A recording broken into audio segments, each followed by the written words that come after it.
Okay. Start the stream. Recording is going. All right. It always takes a minute for the stream to start going live on the various platforms, even though it says 2 platforms. All right, it's live on Twitch, YouTube. Oh, man. Okay, there we go. YouTube takes a lot longer. All right, so I'm going to be playing some Metroid Prime Remaster today. I've been really looking forward to playing this game again for years, and then they remastered it, so I've been looking forward to playing it again long before they remastered it.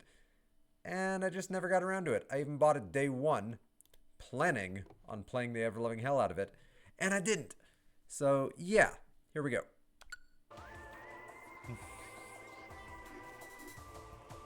All right. Options are probably good exactly as they are. Hopefully the difficulty setting is set to an even normal. I don't want to play on any kind of psycho difficulty. Okay, good. Good. Normal, I'm good with. Casual would be too easy. I wouldn't enjoy that. I like a moderate experience in gaming. Like, I like there to be a little challenge, but not so punishing that you want to punch yourself in the face. So, normal. I like there to be a little bit more of a challenge. So, like, if there's 4 difficulties, I usually like the 3rd. But, like, normal's good usually when there's 3. Casual, normal, hard. Yeah. Ooh. I did not check my audio. Alright, I took a guess on the Nintendo Switch volume. The audio going through OBS. So, hopefully it's, you know, good. Loud enough, not too quiet, not too loud. Goldilocks zone. Unidentified distress beacon has been tracked to Tallon IV space station. Basically. I paraphrased. Didn't read it word for word. I need to make a template, a streamer overlay, specifically for Metroid Prime. I have this Metroid streamer overlay that I made for Metroid Dread, and so I figured it would work for this one. But, I don't know, I'd like to make like a Metroid Prime one. I just gotta get around to it. But for today, the Metroid Dread one I made works. My drawings of Metroids and my drawing of Ridley from Super Metroid. I even made a special splash screen. Well, no, I didn't make it for this, but like I have a drawing I made a while back in honor of Super Metroid. A bunch of silhouettes of the characters in like a really cool like sepia tone gradient.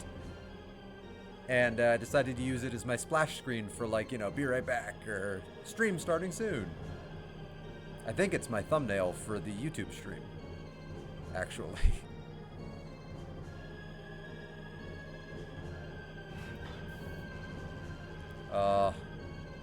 Oh, she looks so good.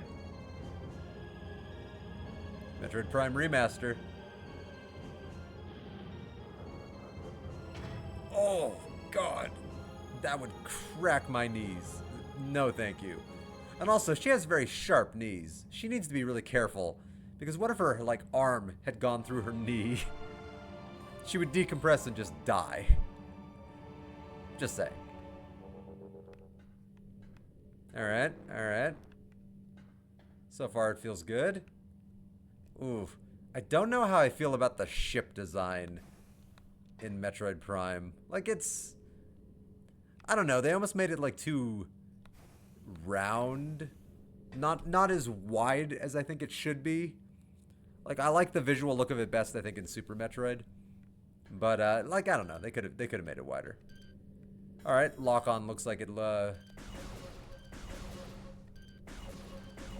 yeah, lock-on feels really good.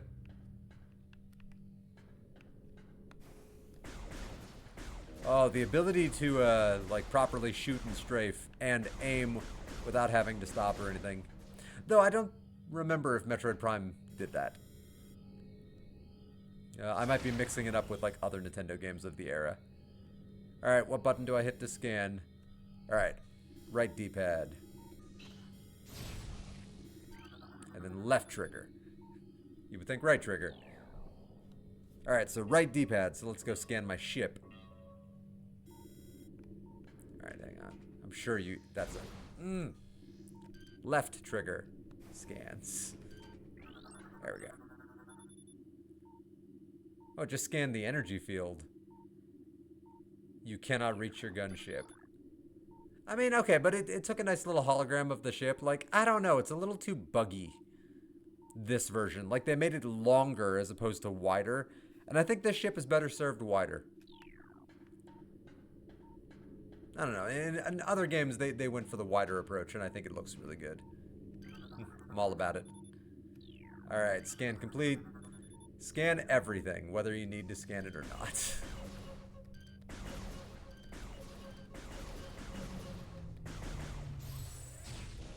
Alright. Yeah, it feels really nice so far. No space jump. Sad. I'm gonna miss that until I get it.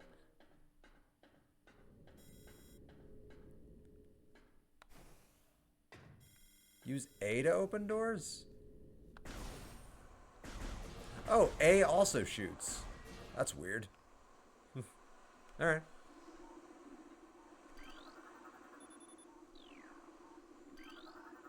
Like, that was an interesting choice. Deck Alpha, current status emergency. Deck Beta, current status normal. What was that first one? Deck Gamma, reactor core and propulsion, normal.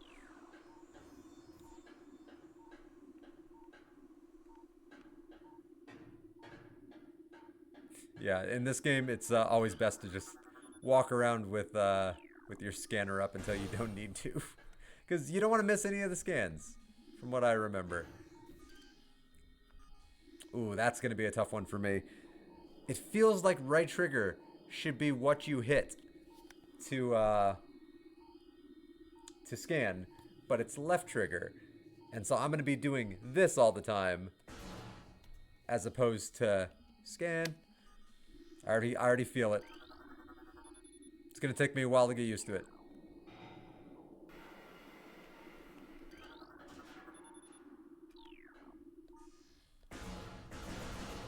I swear I remember something hidden on the right.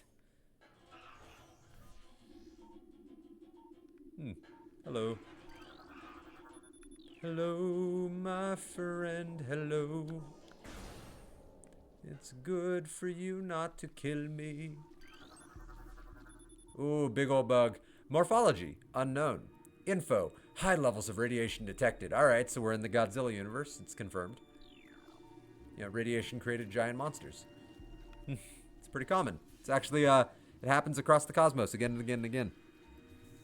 They are forms of universal balance. Or at least that's the direction they tend to go in the movies.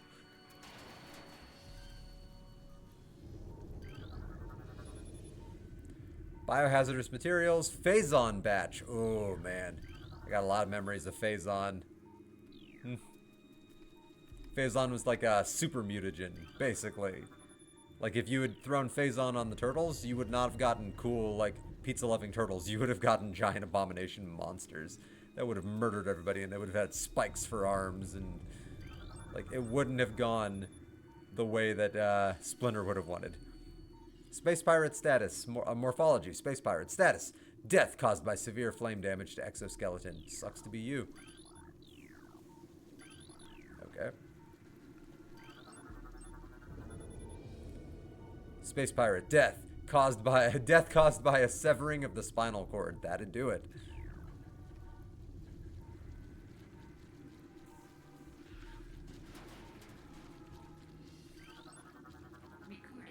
Ah, got one. New creature has been scanned. Morphology. Parasite. The DC Comics supervillain? Yee. That's a very dangerous vermin to have on your ship. Interstellar vermin. They travel in swarms. Indigenous to Tallon IV. A single parasite is harmless to larger life forms. However, they tend to travel in large groups. Swarming over potential prey. Such swarms can be dangerous. No shit, you say. Like the oh, what were they called? The little dinos from, the compies from Lost World. Yeah. Well, That's how Samus treats new life forms she detects. And it's time to shoot it. I like to shoot it, shoot it. I like to shoot it. That would be Samus's theme song. Death caused by acidic burns to body. Chemical type unknown. Xenomorphs. It's confirmed. This exists in the Alien universe also. It's the Alien and the Godzilla universe, both of them. Space pirate. Weak life signs detected. Can't have that. Was that a mercy killing or was that murder? Could this guy have become my buddy? Could I have Erica or Tegast him with like the Gorn in Strange New Worlds and just been like, you're my best friend now because you and I were in a dangerous situation together for 2 minutes. Like, yeah, let's pretend like we're Geordi and just immediately become friends with a Romulan, even though that wasn't immediate. Alright, tail section possesses a mouth-like orifice. Not a word used enough, orifice. Most likely used for birthing offspring. Lovely. Lovely. Lovely. Alien babies. The thing I like least about Earth is babies. But alien babies, oh man. Oh, that does not sound like something I would want to deal with. Boom, baby. Alright. Oh, no. No. I'm like, okay, cool. First technical combat. Never mind. They FO'd. Alright. Door. Ventilation tunnel. To navigation room. I.e. the map room. I.e. get your ass in there. I'm gonna guess down D-pad? Nope. Click the sticks. Nope. That's the missile. Left bumper is also jump. That's odd. Y. Okay. The Y button is morph ball. That is not intuitive at all. Alright. Better get used to that.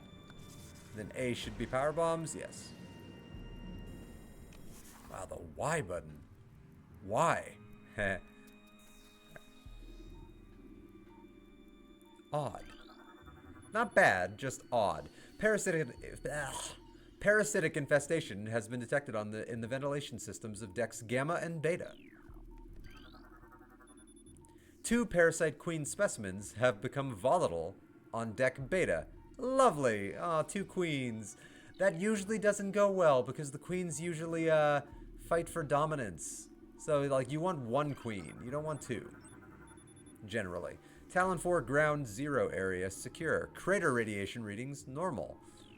I'm going to tell you right now, because I remember that crater, they're anything but normal. I remember what's in that crater. It's not normal. Frigate exterior, hull stable and fully functional. I'll take care of that. A new research entry has been downloaded to your logbook. Map station. Gives you map. Step in map. Download map. Map. Alright, just walk into it, I guess. Okay. You've downloaded the area for the area for this map. You've downloaded the map for this area. Ugh. Alright, so plus. Alright. Makes sense. Pretty common. Although it's a 3D map. Oh, it's been a minute. I love it. But it's like a circa 2000s 3D map, so it's really nowhere near as efficient as modern 3D maps. But it'll do the trick in a pinch. So orange areas are where I've come from, and the light blue are where I have not been. Good to know. Why? Alright, guess I've already gotten used to that. Why? Still weird. Access to deck beta approved. Please step into the hologram. The game isn't giving me a choice. Oh, no, okay, good. Like, do I want to step in the hologram? Do I really? I don't know. Okay, I just came through that door.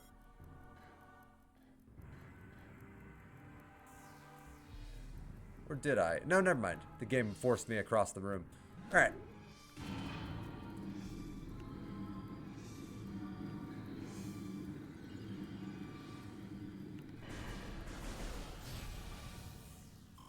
Hazards. I love it. Electricity. Don't get hit by this, or you are dumb. Specimen containment breach on deck beta. All crew report for lockdown. Or all crew FO and, hop into the nearest escape pod. Just saying.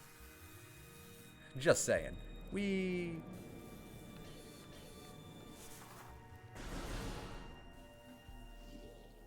Oh, my space pirate vibes are tingling. Oh, I see you over there. I gotta scan you first. Morphology, space pirate, status, severe internal damage detected. I detected that too. Yeah. Like emotional damage? Oh, you're alive? Not anymore. Yoink. Oh, he disappeared before I could even scan him. Oh, he full on Obi-Wan before I could do the thing. Alright, cell B, unknown. Rejection of phazon compound detected. Oh, this is why you don't mess around with random mutagens. The Patman Games. That's different. The Patman Games. Welcome to the stream. You seem primed to fight some space pirates. I think I made the title a prime joke like that. How are you doing today, my main man? My first title I used for the stream was going to be something along the lines of, don't drop a Metroid dime on this stream. But I decided to go with primed. Felt like it flowed better.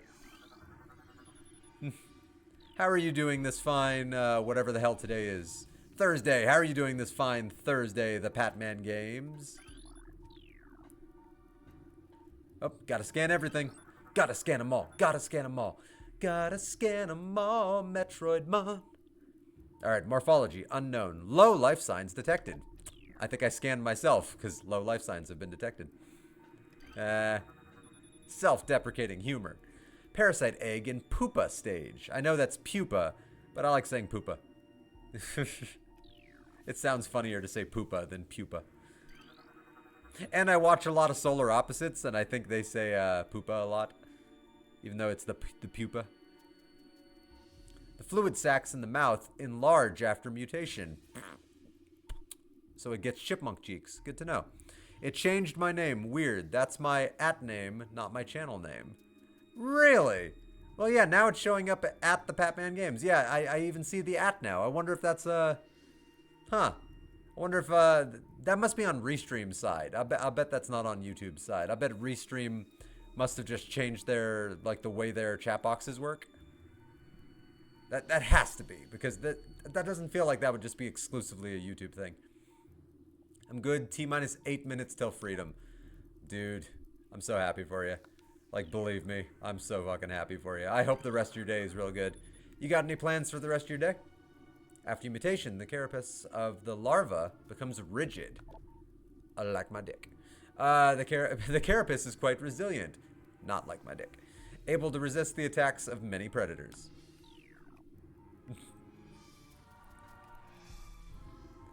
Oh, dude, I'm in such a Critical Role mood after watching the 3 new episodes of Mighty Nine. Oh, so good.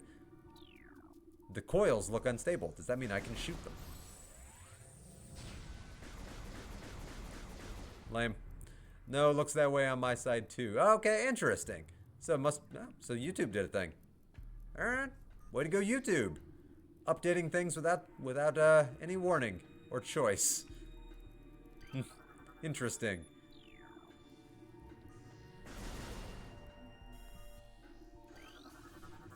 Ooh, I remember the scanning nature of this game. That's for sure. Oh boy. Like every time you go into a new room, Pat, whip out that scanner and start scanning. Ooh, gotta scan you before I kill you. A new creature has been entered in your logbook. Mechanism, auto turret. Use missiles to break outer casing. Missile. Blasty. Oh, it's already dead. Okay. Discharge shot. Yes, it does. It does suck the, it does suck everything off. So yeah, I gotta make sure I suck off the missiles. Yeah. Whenever I do this to pull in health and missiles, I'm gonna make sure I say it like that. Like, oh, I gotta make sure I suck off my health. It feels important. I don't know why. It feels like the right thing to do. It feels like the moral thing to do. Not even just the right thing to do. Morphology unknown. Info. This specimen has been horribly mutated. There are no life readings. Again, I think I might have scanned my own foot by accident. Auto turret disabled. Good to know. Yeah, it is disabled because it exploded. Dumb computer. Phazon infusion stage 1. Parasite larva diagnostic. Mass 1.2. Length 0.5. Cell structure. Stable. Penis. Small. It's weird that they documented that last part. Phazon infusion stage 2. Introducing mutagen into tank. Phazon batch 0732.C. Status. Complete. Penis. Still small. Wow, these space pirates are obsessed with their penises. A new pirate data entry has been downloaded to your logbook. Space pirate encrypted data decoded. Log 09.992.3. Zeebs has fallen. Uh-oh. Who did that? All ground personnel are presumed dead. Oh no! Who did that? What a monster. How about the indigenous life forms though? Are they okay? Either killed by the hunter clad in metal. That could be anybody. That could be anyone. There's so many hunters clad in metal. Like, that could have been a Herosian passing by. That could have been a predator on their like coming of age ritual with a robot attached to their back. Like, I don't know. It didn't have to be Samus. Or in the subsequent destruction of the underground facilities. Our research frigates, Orpheon, Syriacus, and Volparagom, those are names, were in orbit at 0 hour and managed to retreat. Good to know. Good to know. Frigate Orpheon is now docked at Vortex Outpost, the dreaded Vortex. Orpheon's cargo appears to have a 100% survival rate.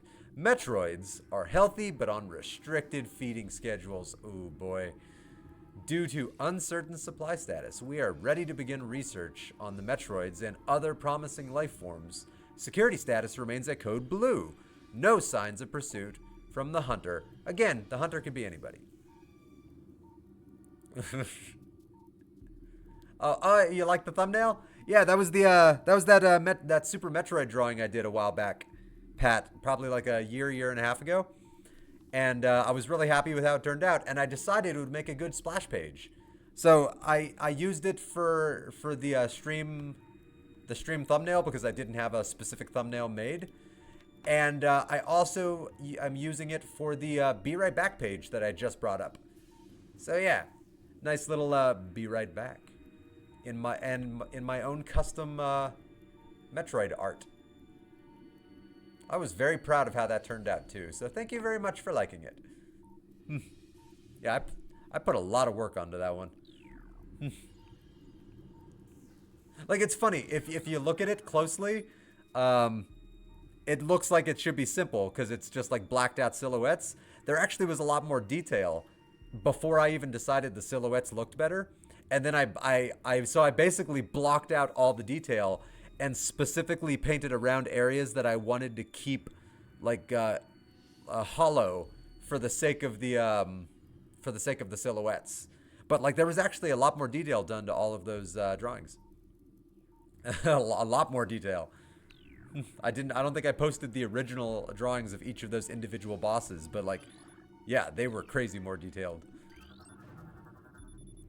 Now the Metroids, on the other hand, in that drawing, the Metroids are a good example. If you look under my webcam, those two Metroids I have drawn right there, that's what those Metroids actually look like. And then I brought them into Photoshop and I basically blocked out 95.8% of them to kind of give them the silhouette vibe for the drawing. And that's what I did with all the bosses also. Like, I had fully fleshed out bosses. And then I'm like, you know what? I'm going to go far more simplistic on this drawing because I like the way it looks. I think it's more stylish. Alright, infusion analysis, 12.5. My computer reading voice. Experiment 435.8. Which is kind of a little bit computer reading voice, a little bit William Shatner from the original series. Bioform, pain tolerance levels at 13% and holding. It's a little too William Shatner. I think I need to dial that down. Biohazard waste removal may begin in 3 hours. You're a talented man. I don't know about that. I'm not a talented man, but I have a few moments here and there. Yeah, I have a few moments. Between the two of us, we have many talents. Between the two of us. That's why we need to combine those talents and make a podcast. I stand by this. We need to do a podcast. I think that would slap. We need to come up with like a proper format for it, one that works for both of us. But yeah, I think we should do a podcast. Just our opinions on movies, TV shows, video games. Like, you know, I don't know. I think that'd be really fun.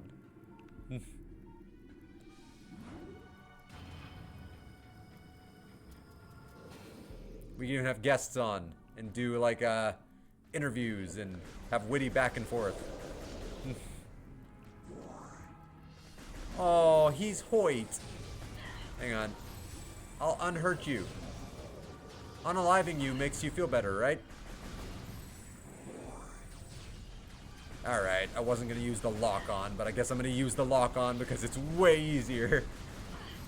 I was going to try to free ball it, but like, nah, the lock-on is infinitely more efficient. Alright, I got to suck that off. Just give me a second. Gurgle. Got it. Oh, he's alive. Oh, again, is that a mercy or is that murder? Like, he was on the ground reaching out. Like, he was reaching out for his mother. Like, you know, please tell her.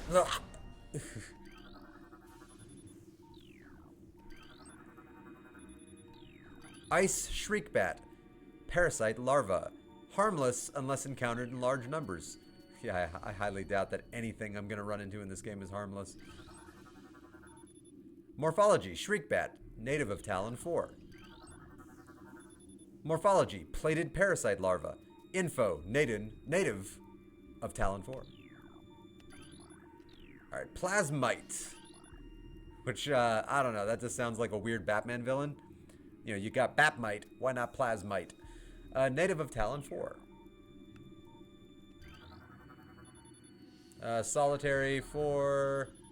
Solitary 3. War Wasp. You know something is dangerous when the people that named it put the word war in front of it. Like, if you say, like, oh, look, there's a bear. It's like, oh, okay, that's neat. Oh, look, there's a war bear. Oh, I'm backing up.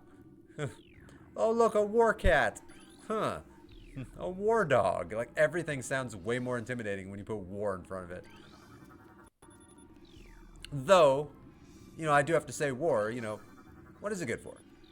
Apparently really cool names.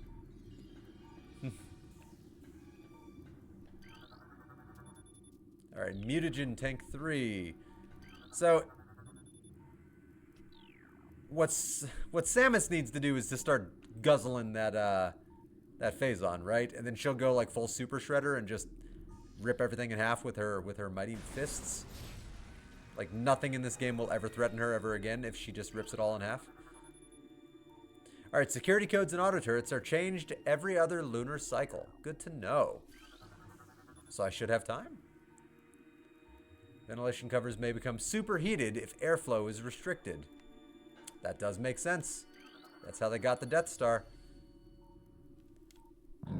Oh, yeah. Obstruction detected in reactor ventilation system. Good to know. Oh, that's good. Alright, time to suck that off. Nice. I'm never gonna get tired of saying that. I've been watching too much Ghosts. It's the term they use for getting, when somebody gets pulled into heaven. It's like, oh, they're getting sucked off. Oh. Death caused by severe lacerations to the abdomen. Sucks to be you, man. I didn't do it, I swear. I'm not exactly knife Samus. Like, this is a blaster gun on my hand. It isn't a blade. So it wasn't me. Oh, that reminds me. Oh, I left my new amiibo in the car. Oh, Oh, I was gonna show it off on stream. I got the Metroid Prime 4 motorcycle amiibo, and it's gorgeous. You know, I'm gonna go grab that really quick because I don't want to leave that in the car overnight. So let me switch to my splash page really quick. Be right back.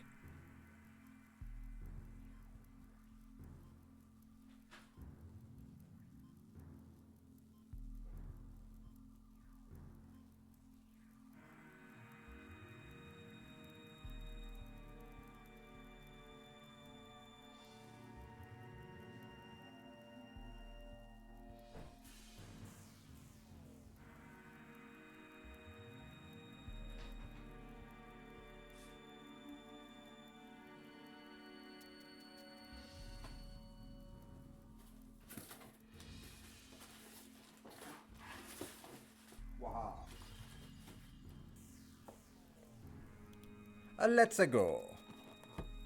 Oh, look how beautiful it is. It's like really, really high quality. Like insanely high quality. Very happy with it. I don't even know if I ever want to take it out of the box. It's so pretty. Oh, meaning I'll never be able to use its functionality. Unless it has a really cool functionality, and then of course I'll pull it out of the box. But like, oh, it's gorgeous.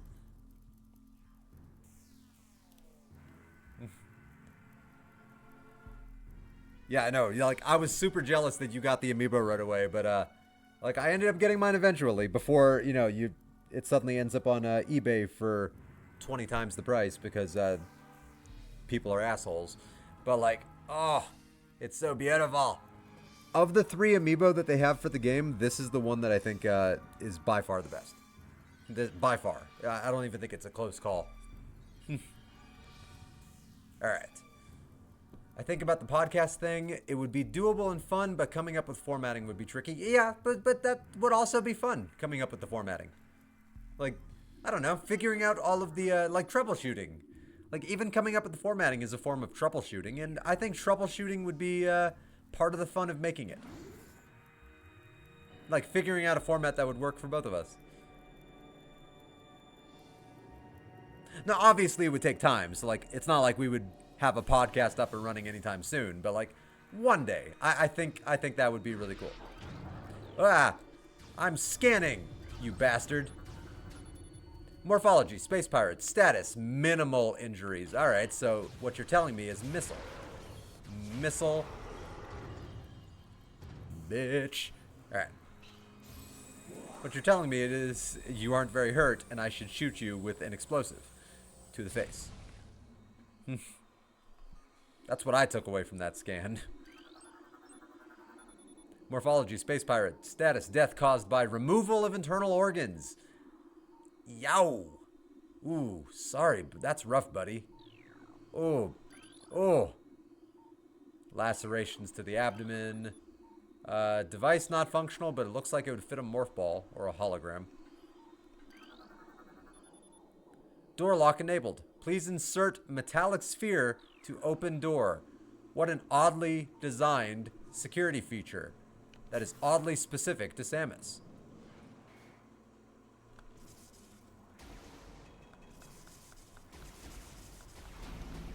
Alright, just keep blasting bombs until it works. There we go. Yeah, how oddly specific to Samus. Oh, I just keep looking at this. It's so beautiful. It's so beautiful. So beautiful. Hey, yo. Alright, that was easy. Alright. Gotta suck it off. Get those missiles. Alright. Yeah, I'm gonna stick with that the whole game. You're gonna hear that phrase so often. Death caused by acid burns to the face. Ooh. Ooh. Ooh, a bunch of people. Who got killed like that in Aliens? The one person's lover. Like they were getting into the car and then like acid hit them in the face and that basically killed them. Oh, this one was partially eaten. Oh. There's an episode of Rick and Morty where I'm just like, I would probably say the same thing as a woman in that episode. I just hope I was delicious. Death caused by cranial trauma. It was like, that was me at work the other day. That was me at work yesterday.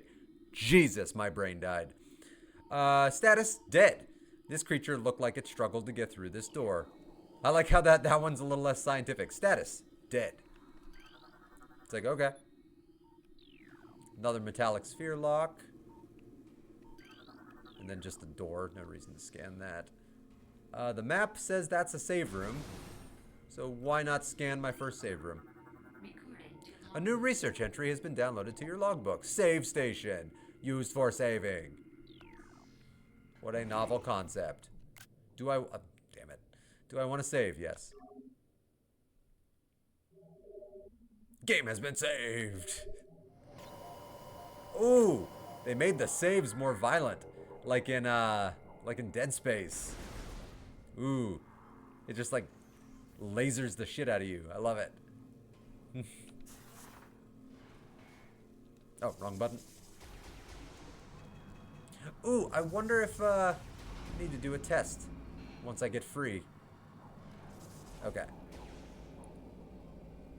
Let's see. I'll have to do that again, I guess. Let's see if I can do a bomb jump.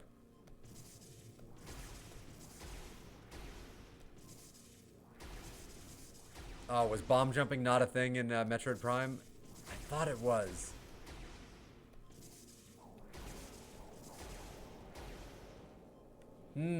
If it is, it's a lot trickier. When I tackled the concept in Metroid Dread, I got it immediately. First attempt, I was able to do a ridiculous bomb jump and bypass an area that clearly I was not designed to bypass.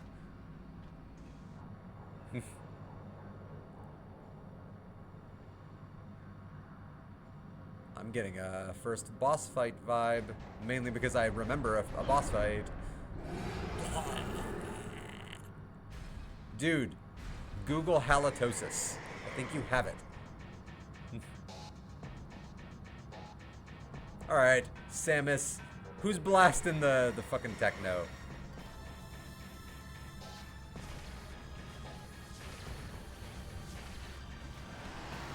Okay, good. There is a dash feature. Nice. Was that in the original?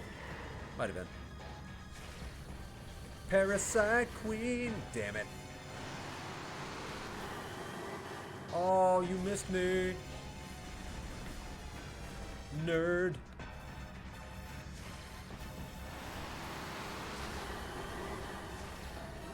Oh, right. I haven't scanned you. I've been so fervent on scanning, I didn't scan this one. A new creature has been downloaded to your logbook. Morphology, Parasite Queen. Parasite female. Genetically enhanced by unknown means. I'm gonna guess Phazon. A weak spot has been detected in this creature's mouth. Use your auto-targeting to acquire this new target. Scans indicate the presence of a potent mutagen. Origins unknown. Is it a creepy asteroid that has a giant floating brain bug? Creature exhibits the ability to fire weapon-grade blasts of energy from its mouth, a trait not present in the standard parasite genome. It appears the pirates have begun a bioengineering program with considerable results. Damn it.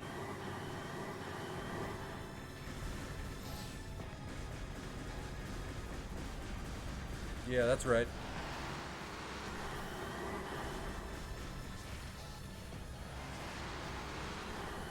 Oh, I'm stuck on something.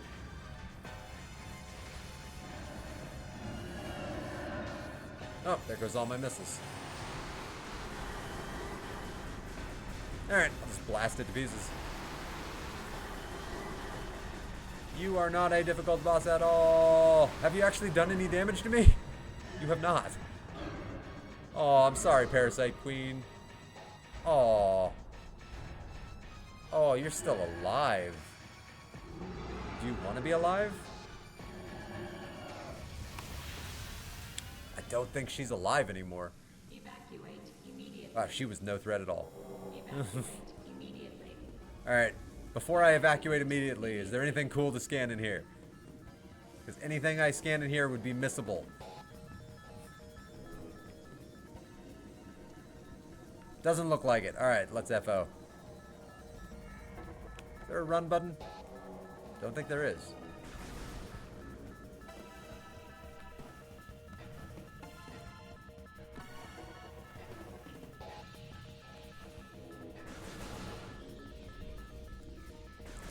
Wrong button. Get used to that. Access to deck beta approved. Please step into the hologram.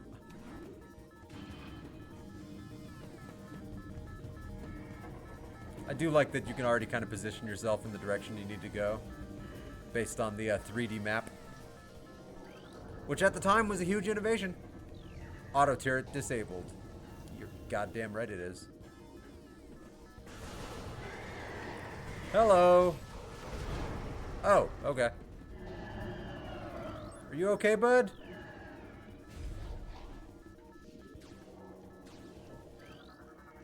I don't think they're gonna make it.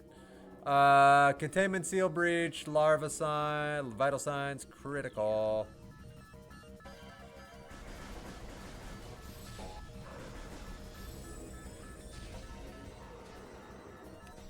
Alright, any other cool scans before I go up there and murder their buddy? Doesn't look like it.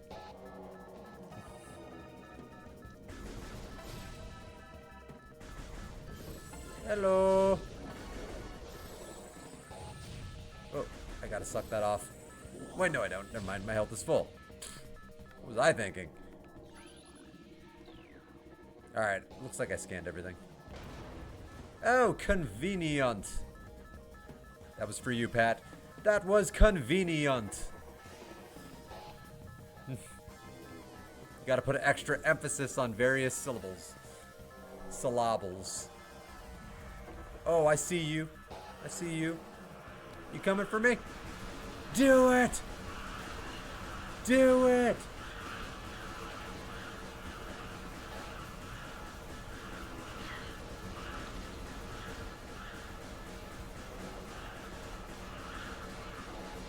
Alright, they did 1 damage to me.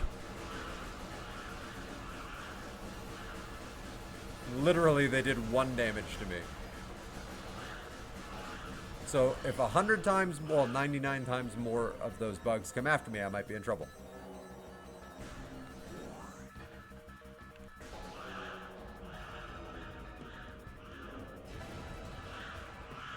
Oh, okay.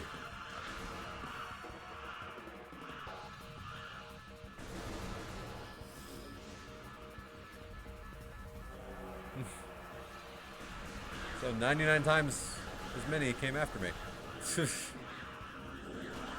And yet they still don't do much damage, because I'm still at full.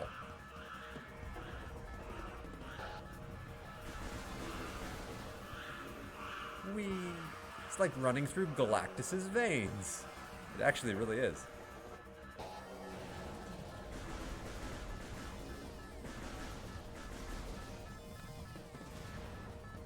Oh, convenient. Again. Convenient. This would be a great tunnel for a xenomorph. They would go crazy for this tunnel. Like, this tunnel would be their paradise. Oh, I don't have any more missiles. Alright. Supercharged shot, I guess it is. Alright, that one did a little damage. Oh, give me those missiles.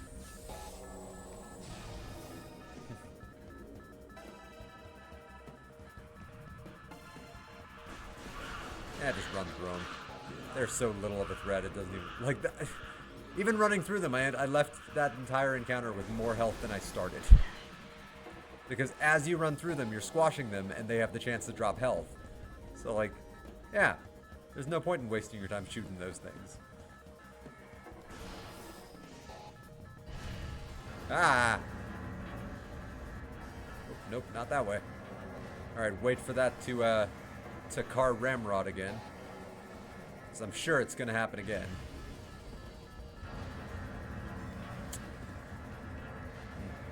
How could I have ever seen that coming? It's like I've played a video game before.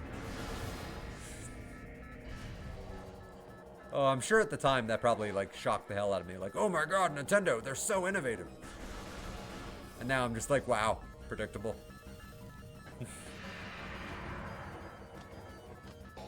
Alright, Samus. Grapple that beam. Ooh. Hello there, beautiful.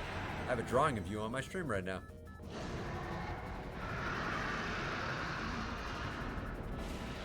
Technically, I have several drawings of you on my stream right now.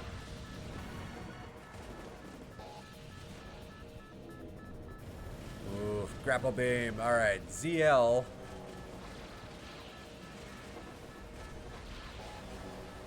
All right, makes sense. Gotta scan that. Subject, Meta Ridley. Cerebral casing stable. Exoskeleton seal holding. Begin umbilical retraction. Your arch enemy is a space dragon. Subject, Meta Ridley. Weapon update complete. Stinger ballistics online. Plasma fuel cell online. Oh, Ridley. What a fascinating creature, Ridley.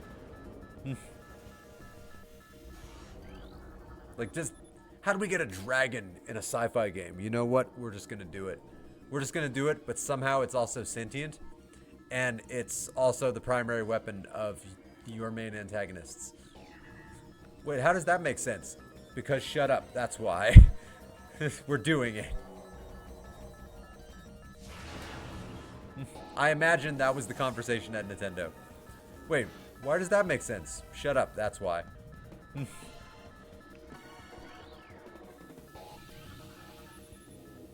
Deck Alpha, hologram. She does the Xavier thing. Oh!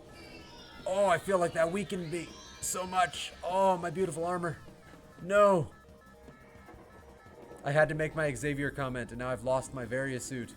I've lost my morph ball. I've lost my missiles. I've lost my charge beam. I've lost my grapple beam. Goddamn. At least I didn't lose my chipper spirit. Ah, my spirit.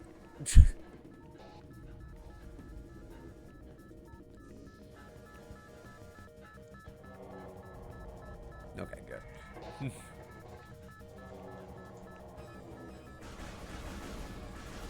Please open. Uh-oh, let me pause really quick because there's a timer on screen. Hey, Dom, how are you doing today, man? Good to see you streaming today. Hope your day has been good. My day's been great today. No work, which means today is already a better day than every other day. So yeah, today's been going great. Well, now one bad thing today. I had to waste a bunch of money getting my car smogged. That sucks. It feels like you're just flushing money. But, you know, outside of that, a very lovely day. Mine's been pretty good. And by the way, finished KOTOR. Oh, nice. Good 8 out of 10. Better than most games I'm playing these days. 8 out of 10 is a solid score for KOTOR. I would put it as like a 9 out of 10, but that's more because nostalgia for me. If I played it now for the first time, I would probably give it an 8 out of 10. But because I have been playing it on and off again for almost 2 decades, I would give it like a 9 out of 10 because it has that nostalgia boost. But yes, 8 out of 10 is a very good score. I like that. So you're going to be hitting up KOTOR 2? I think KOTOR 2 is pretty cool. I know it's a little divisive, but like, I thought it was a really good game. I thought the tone was beautiful. Oh, Space Dragon, whose scream can echo through the vacuum of space. That's how powerful it is. It's so powerful, it can cause sound waves to actually travel in a vacuum. I guess the argument could be made we're maybe in the barely tippy-tip outer atmosphere of Tallon IV, and therefore sound waves, but like, nah, I like my first explanation better. But yeah, I'm glad your day's going good, and I hope you're giving KOTOR 2 a thought. Tracking on enemy target has been lost, ground-based recon required.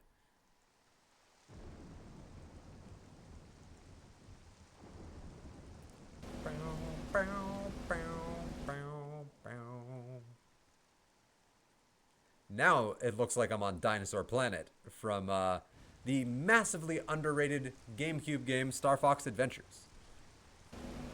Like, this reminds me a little bit of Dinosaur Planet. Like the visual vibe right down there. You know, it's not a good Star Fox game, but it's a good game, and I love that game. It's a terrible Star Fox game, but it's a really fun, like exploration and puzzle solving game. It's a really fun, like, Fox versus T-Rex with a bow staff, like, kind of game. New extras unlocked in the main menu. Do I want to save? Always. Somebody save Samus. Oh, if only I could jump. Oh, damn it. No. I said always, but no. I didn't mean to walk back into the ship. I was just looking around. So, there is a jump. And I think it's that jump right there. That door has the space jump. And goddamn, this game would be a lot easier if I could just get it. I know there's a way to get up there. I don't know how to do it. I've seen it done. I'm not going to bother. But, yeah, I know there is a way. I will play KOTOR 2, just not immediately. I'm currently starting Outer Worlds. Hey, since Outer Worlds 2 came out, and I heard good stuff about the game. I was just looking at Outer Worlds. I was considering buying it on the Black Friday sale. Let me know what you think of Outer Worlds. Yeah, like the stuff I've seen from like trailer and gameplay wise, and the stuff I've seen from like some other streamers playing it. It looks like a fun game, but yeah, let me know what you think. I'm very curious. Because I have 13 days before the sale ends. And I was heavily considering it. It's funny you mentioned that. I was literally looking at that earlier.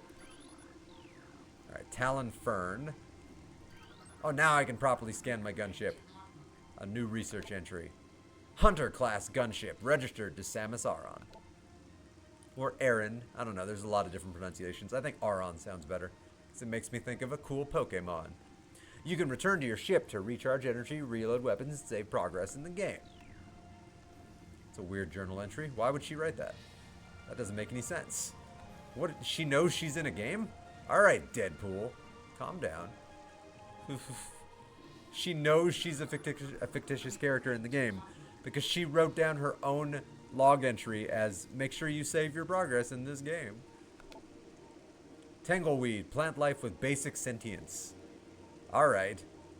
A plant with basic sentience. So it's like Henry Crabgrass. You gotta make sure you ask for consent. Good to know.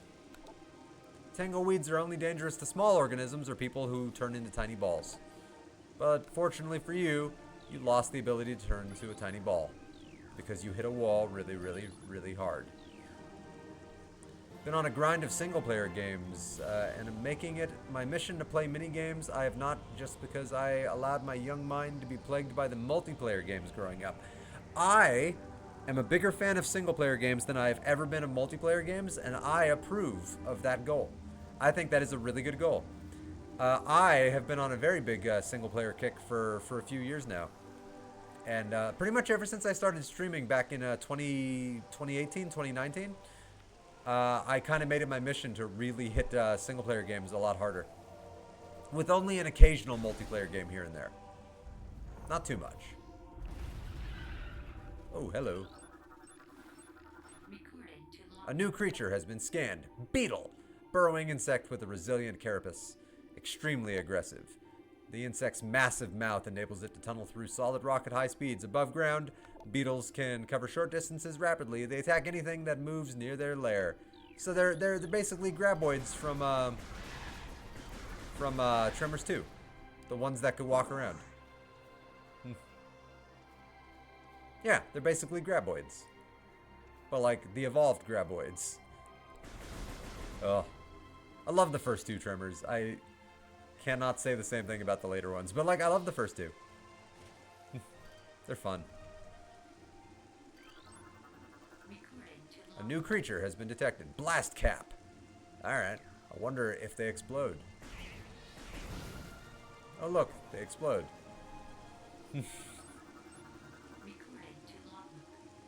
A new creature entry. Zoomer. Angers itself to walls and other surfaces. Avoid contact with the spikes. Oh, I thought it would be nice to touch the spikes. A basic nerve center located directly above the zoomer's mandibles detects nutrients. Sharp spines protect it from casual predators, but the lack of a reinforced carapace makes the zoomer vulnerable to any indirect attacks. So, like a nearby explosion. Oh, I don't have my charge beam anymore. Alright, well, I guess I can just shoot you. I don't know why I did that. That was a living creature that wasn't hurting me in any way. But yeah, Dom, I'm much more of a single player gamer these days. With rare exception. There was one thing on sale I did notice on the Black Friday sales on Xbox that I'm very tempted on. Because I haven't gotten a Destiny 2 DLC since like their first DLC. I kind of stopped playing that game pretty early on. But they now have every single DLC for Destiny down to a really cheap price. It was like $14 or something. And that'd be a lot of cool single player content to really dive into. And I remember I loved the story. So like I'm tempted to buy that just so I could play through all the story. Tempted. I'm on the fence.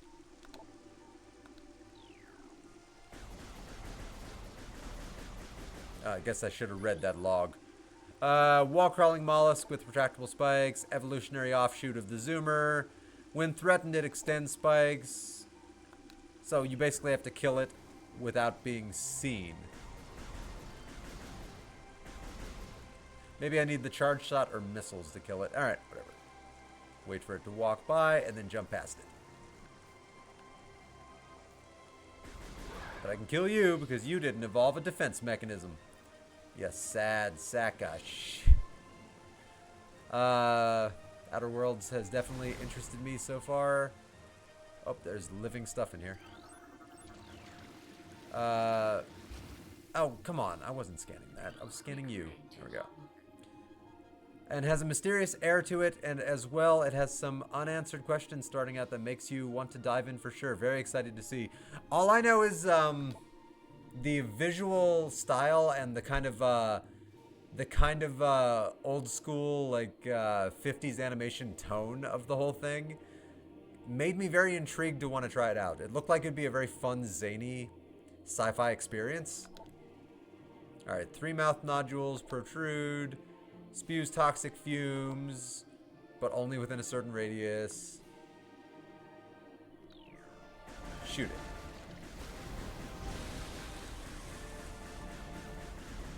Effectively shoot it and ignite its own gas.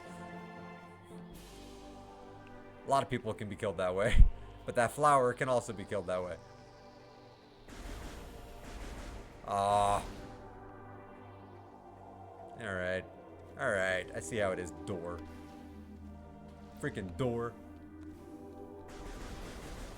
Man, I hope they put Metroid Prime 2 on the Switch too. Because I would love to replay that one also. Ah. Already scanned you fuckers. No, blah, blah, blah.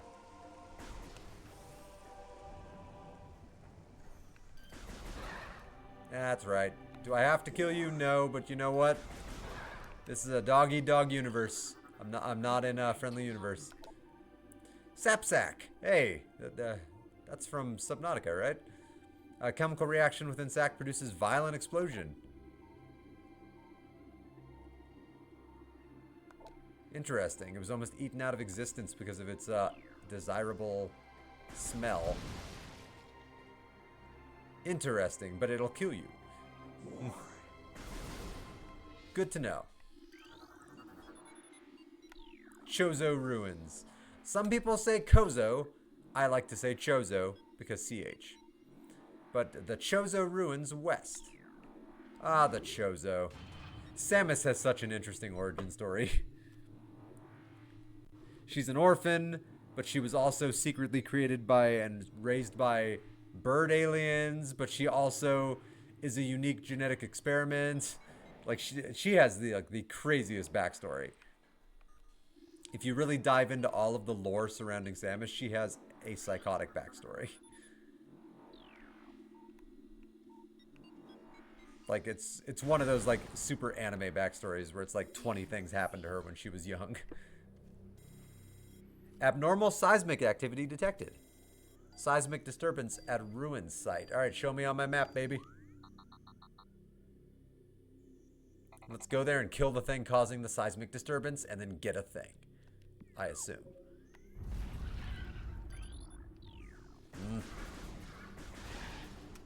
You go bye-bye.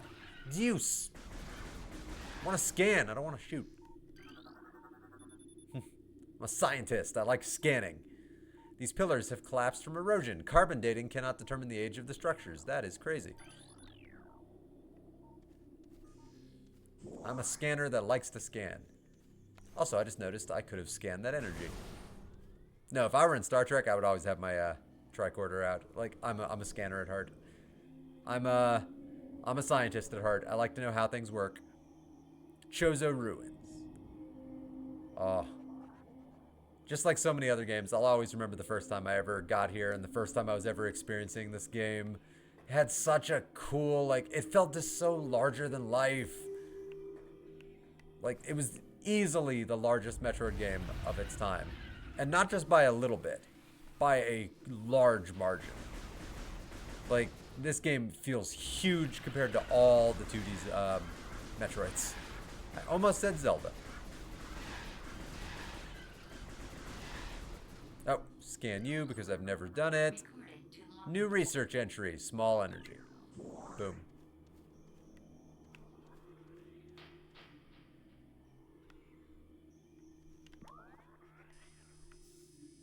Okay, so we're not in that room yet. 2 to the left, 1 to the right, and 1 to like the back on the right-hand side. Well, this one's the closest. Can't go there. Process of elimination. Not going that way. Oh, it's a good thing the Chozo were avid skateboarders. I'm glad they left this half-pipe right here. A lot of people don't know that. The Chozo, big skaters. Huge skaters. They were all about it. Like, when they weren't, creating harmony in the galaxy, they were doing some sick tray flips or tray slides or whatever the fuck those moves are called. I think it was a tray flip, yeah. Alright, I think I need the space jump to get up there. Yeah. Sad.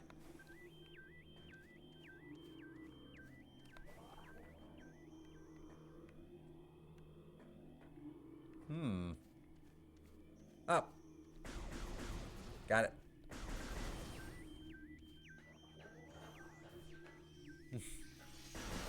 Oh no, space bugs! Must I get free health? That's pretty much what they're dangerous for. They're dangerous for giving you too much health. A new creature has been detected. Ion. Yeah. Immobile organisms entirely composed of ocular tissue. Capable of launching sustained energy beams when active. I feel like we should scientifically figure out how that works and replicate it, because that could be really useful. We could basically create Kryptonians from everybody if we learned how to replicate that. Like, we should study that. Don't blow up this planet. That is unique. The ion is sensitive to light and will close shut if a bright flash ignites nearby. Like gunfire? Damn. Ow.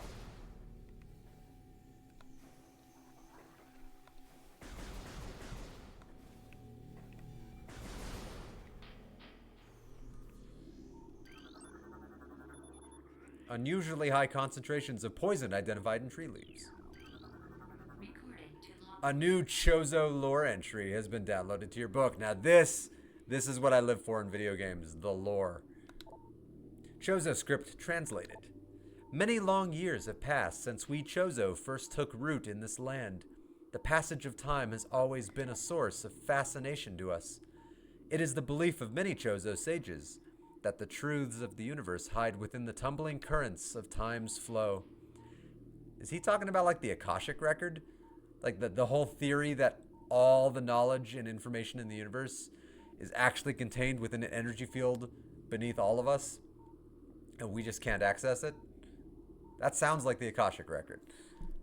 Even as we search for answers there, however, we find illumination in other unexpected places. We know not how the ability has come to us, but recently many Chozo have begun to sense things beyond the realm of ordinary. Perception. God damn it.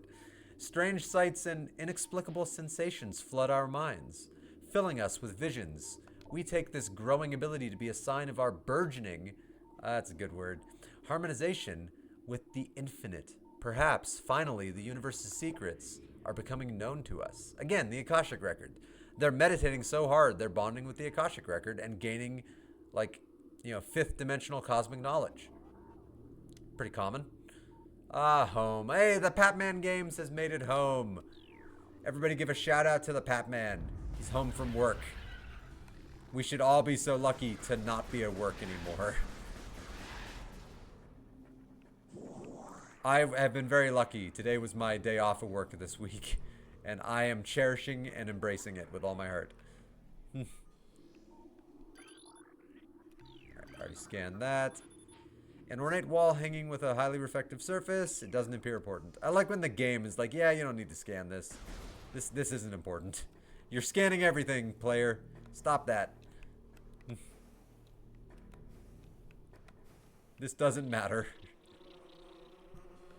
Ah, War Wasp. Recorded to logbook. It is a War Wasp. Airborne insect equipped with a venomous stinger capable of shearing steel. Again, don't blow up this planet. I feel like we could figure out how that biology works and maybe replicate that. Maybe give people like natural Wolverine claws. The War Wasp rarely strays far from its hive unless it is pursuing an immediate threat. It attacks with no regard for its own survival, dive bombing its enemies with stinger extended. Fast-working toxins from the stinger can incapacitate most small organisms. Woof. It's a kamikaze pilot. Alright. That's sad. Oof. It doesn't care if it lives or dies. Oh, right. I don't have my suck-off beam anymore. Damn it. I'm gonna miss that. Like, I'm really gonna miss that. There's no way I can make that jump. But I gotta try. Yep, didn't even come close.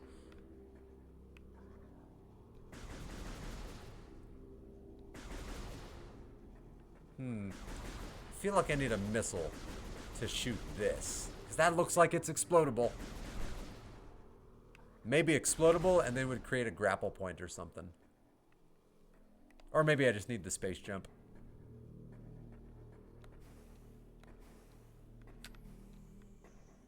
I want my missiles back though, that's all I know.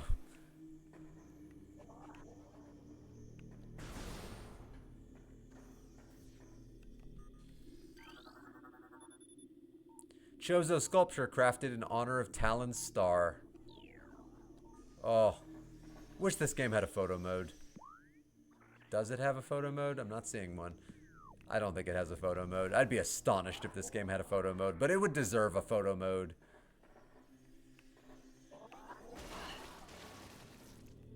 Okay, those bugs did a lot more damage that time. They normally don't do that much damage, and normally they drop a lot of health. So that sucks. That drained me 50%. Alright, let's leave this room really quick and then come back and see if those motherfuckers respawn. And I'll shoot them and hopefully they'll drop health. They did not respawn. Alright. Pride goeth before the fall. Oh, there you are. Ow. Dick. Ow! Cockbag.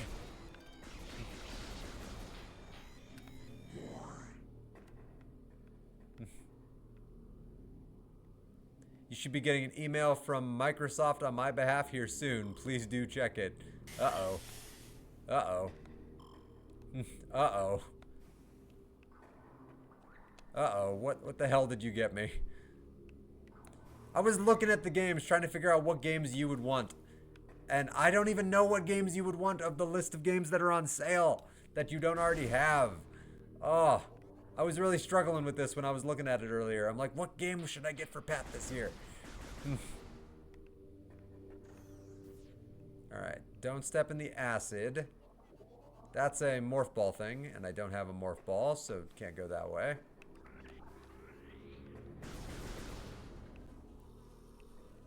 Oh, scan. Recorded to logbook. New creature, Plasmite. Small insect that releases thermal energy. Plasmites are attracted to sources of heat, thriving on the energy present there. They emit light when hunting and will expel small bursts of thermal energy when threatened.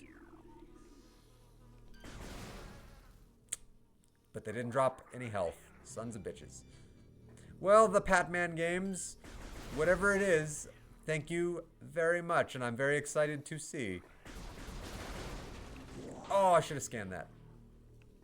That was like a medium health. Something I haven't shit up about. Something I haven't shit up about for most of the last 2 years. Yeah, you're right, you're right. You don't shit up about a lot. Yeah.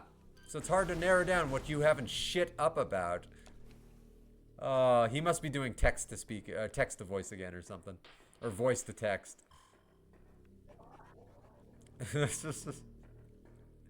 He loves his voice to text.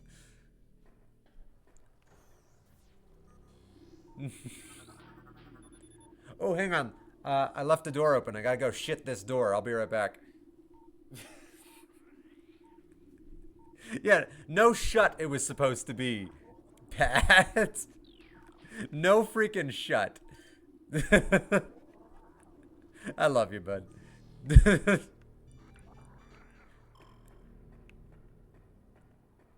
Oh, it was perfect. It was perfect. That just made my day right there. You have no idea how much I love that.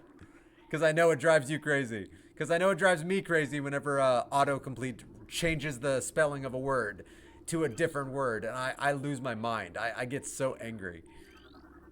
I get like irrationally angry.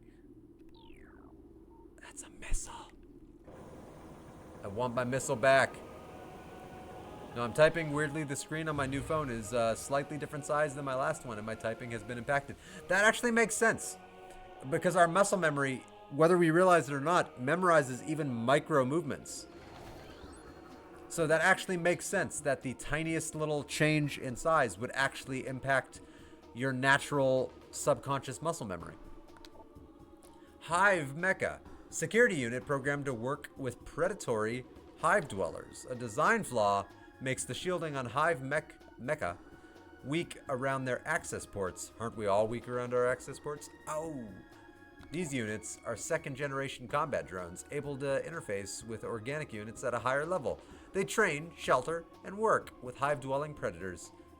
They also, pay taxes and have a mortgage, and, they go to PTA meetings. Unarmed, they rely on their hive beasts to handle any threats. Well, that is super. 1. Ow! 2. You fast-moving son of a bitch. Oh, I missed my missiles. Oh, you son of a bitch. Can some of you drop some health, please?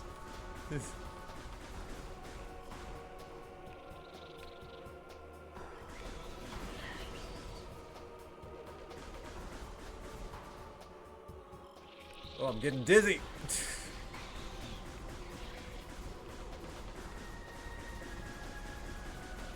Ooh, they are hard to hit while they're moving.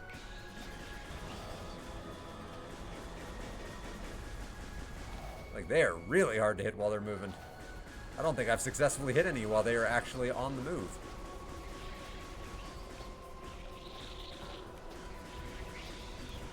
Ow. Oh, I don't know if I'm gonna survive this fight.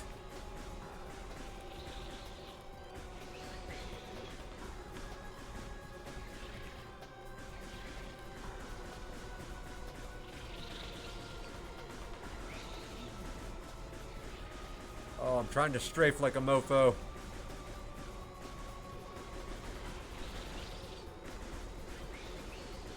But not jumping in the toxic fumes, because that would probably kill me immediately.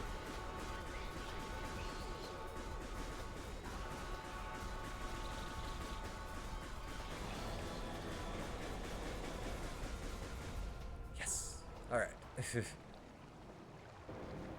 Are You're using modern or classic controls. Honestly, I'm just using the default controls that the game started with. I have no idea. I never looked. Let's take a look. Options. Controls. Control scheme. Dual stick. Let's see. Standard control scheme using control sticks for movement and aiming. Enables motion controls for camera movement. I don't want motion controls, obviously. Combines the classic control scheme with motion controls for aiming. Nope. Classic. Play with controls based on the original Nintendo GameCube version. Let's view the controls and see what that looks like. Lock on, grapple, camera mode. No, I'm gonna stick with the dual stick. I like the way it. I like shooting being on the right trigger, and shooting is not on the right trigger on the original. And no, that feels right. That feels right. So yeah, I'm gonna stick with the new control scheme, not motion controls. Fuck motion controls, but I'm gonna stick with the new ones. But thank you for letting me know that they had the classic options. I'd never even looked. Didn't even occur to me. So you're using the modern controls. I wondered how you'd play since the game was originally built as a single stick game. Oh yeah, no. Yeah, this was something I was very much wondering. And I'm very happy they gave a dual analog option. I would not like the single analog option.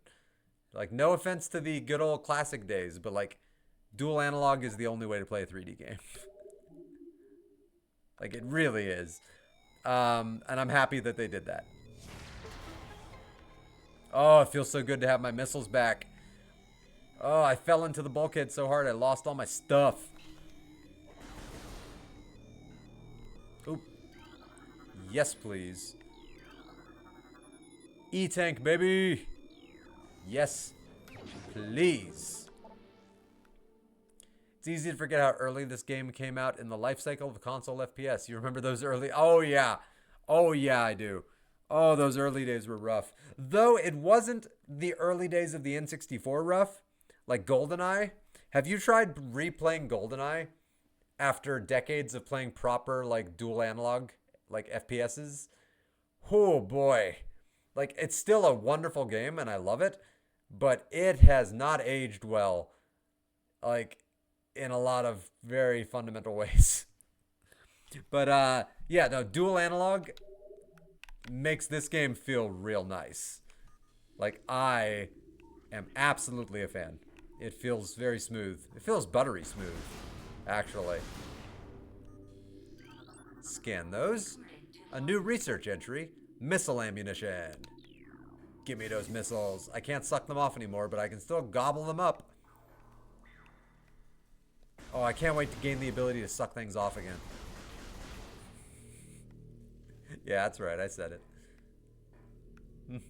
GoldenEye is nigh unplayable these days. It's not 100% unplayable. Like, I have played it just for casual fun on, like, emulator every now and again. But it is nigh unplayable. You're not wrong. It is bordering on unplayable.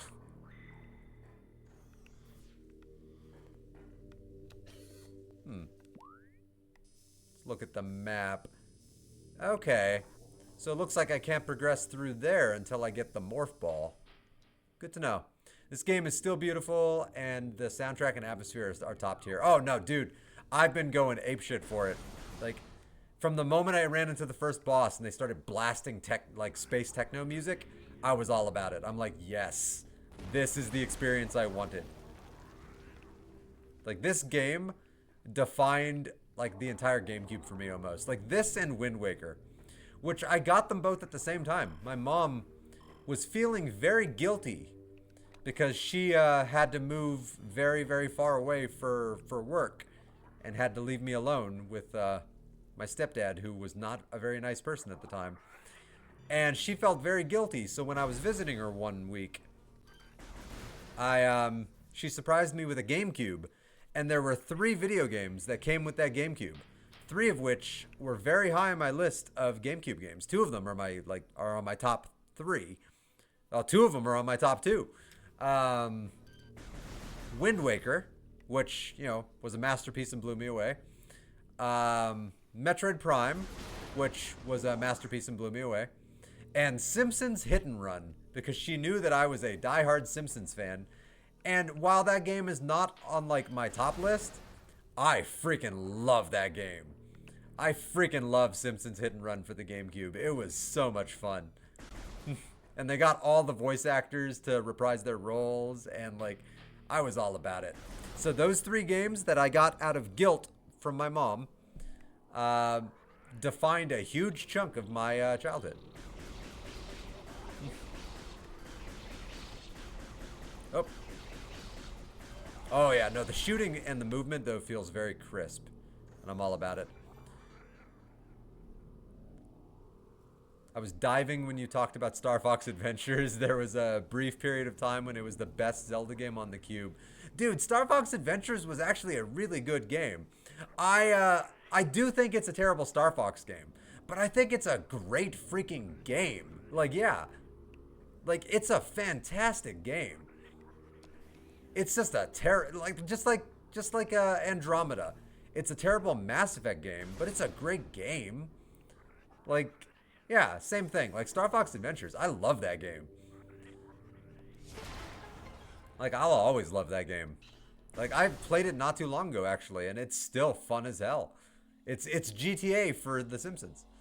Simpsons Hit and Run still has a huge cult fan base, and Wind Waker may honestly be my personal favorite Zelda game. I think it's my second favorite Zelda game. Majora's Mask, I think, will always be my first favorite. Unless they do a remaster and it happens to somehow not only recapture the magic of the original, but surpass it. I feel like Majora's Mask will always be my favorite. It has the best memories for me. It has the best tone for me. It like fits my personality perfectly. I love it with all my heart. Wind Waker, though, holy crap, that game. That game just sticks with you. Like, as much as I would love to say Ocarina of Time would be like higher than it, it isn't. Like, it just isn't. I played Star Fox Adventures a ton and still have it. Yeah, I still have my Star Fox Adventures. I actually am looking forward to replaying it again. Potentially on a stream one of these days. Not anytime soon, but like eventually. Like, that is a dramatically underrated game, I think. Oh, okay. Right stick is how you just move that. Okay, good to know. So there's a hidden room. If I leave here and turn right, go through there, and there's a hidden room that may or may not be behind a morph ball, but let's see.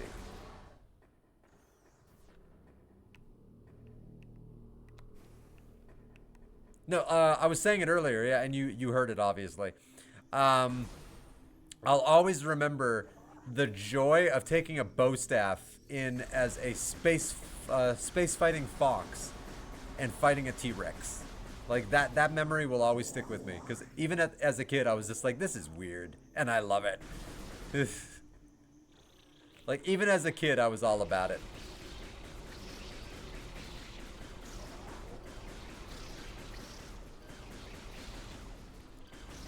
Oh, I do wish there was like a turbo feature on the shooting. I hope they port the Wii U version to Switch at some point. If they port the Wii U version to the Switch, dude, I am gonna buy the Mega Super Duper Double Deluxe Edition. I'll buy the metal tin. I'll buy the amiibos.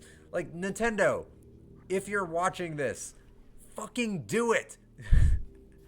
I and so many of your freaking fan base that have been loyal to you for decades will spend their money on it.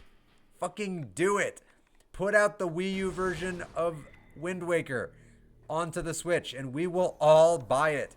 It will become one of your best-selling Switch games. Do it.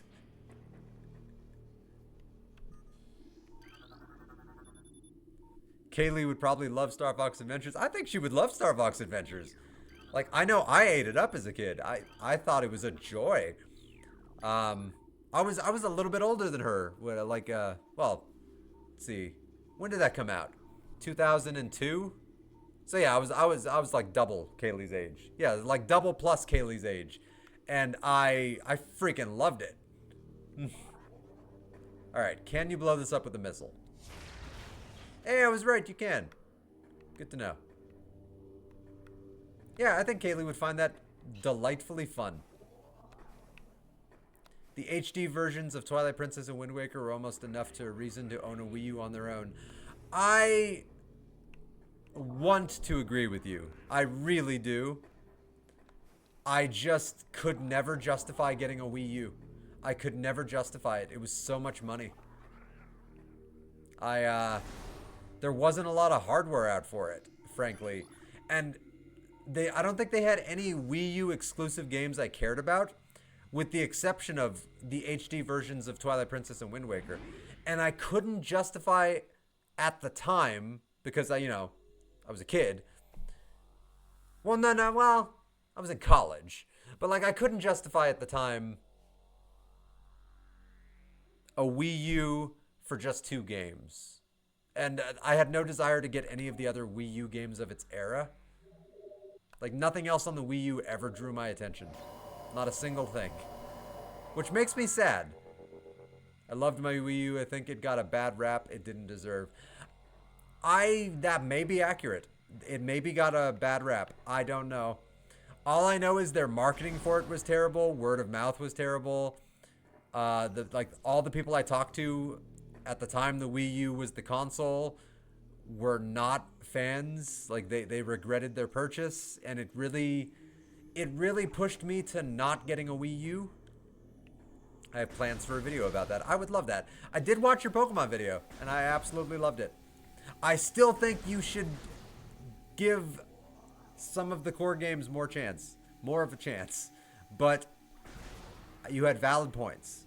You had very valid points, and I liked your video very much.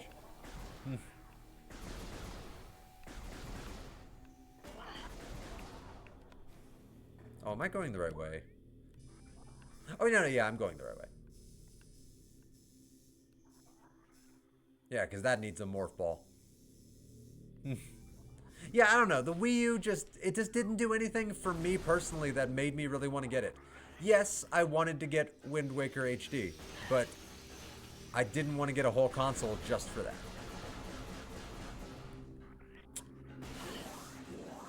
And even now, all these years later, like, I still stand by that. Like, I do. Oh yeah, your Pokemon video was great. Anybody watching this right now or in the future? The Papman just put out a really interesting video about his opinion on the Pokemon franchise and its core games versus its like side games. I'm trying to think of the proper term. It's experimental games. It's like how they have the Legends games, which are definitely not their core games, and they have Pokemon Conquest, which is definitely not a core game, but it's a really cool, interesting Pokemon game. He put out a video with his opinions on the differences between those games, and I really, really liked it. He had very good points.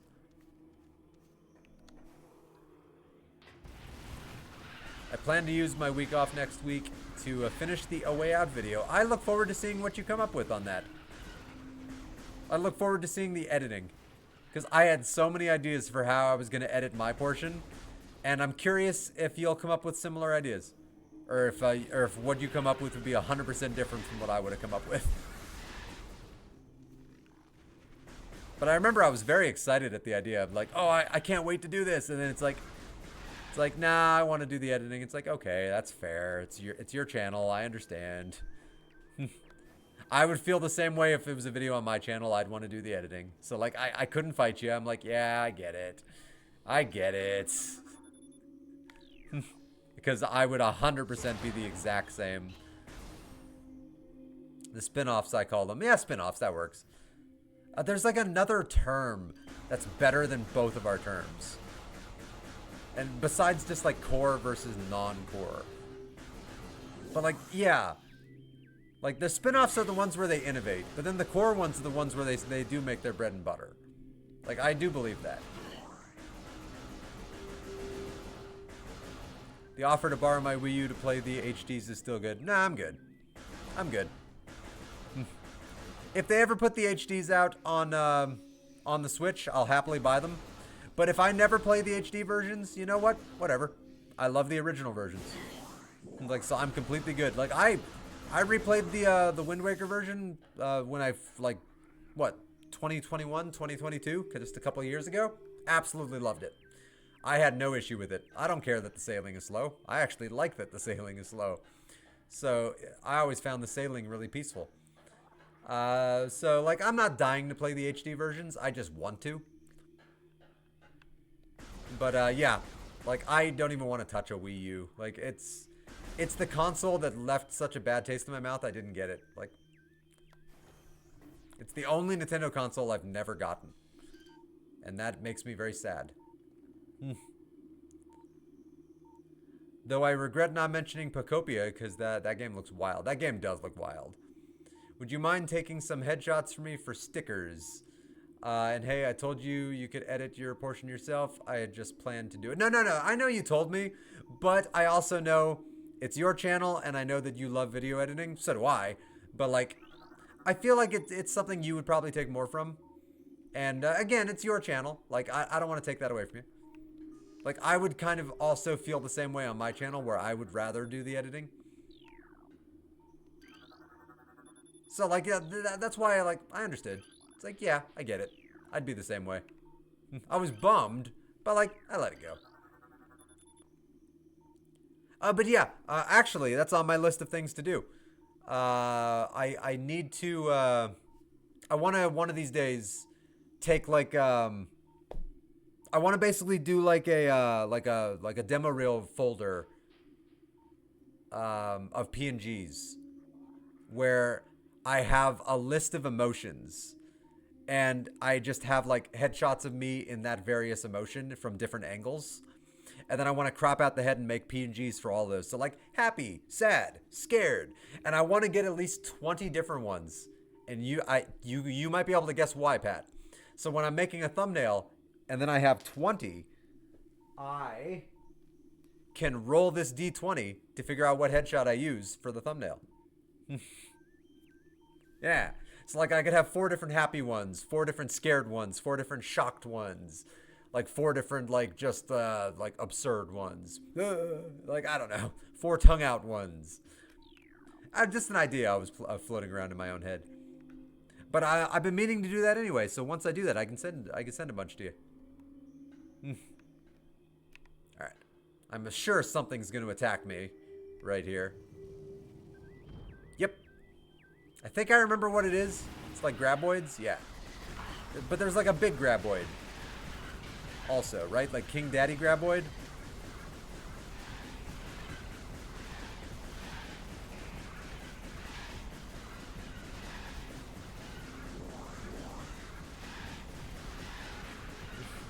I don't know why talking about graboids makes me want to sing Footloose.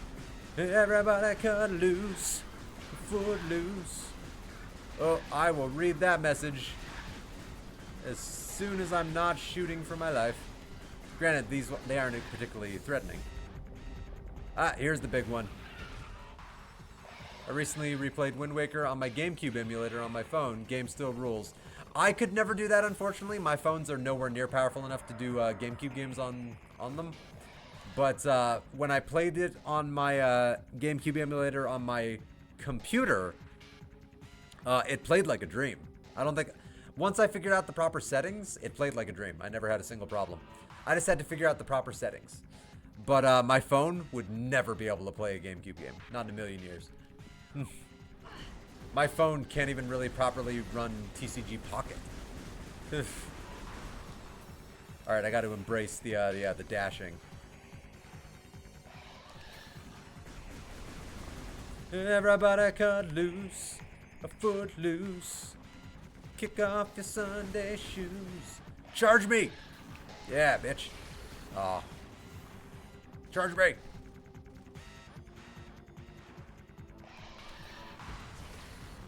Yeah! Missile to the butt. I know what you're asking, but why? But, wow. Damn it. You are really easy to strafe past. Alright, I guess I'll stick with the beam. Oh, damn it.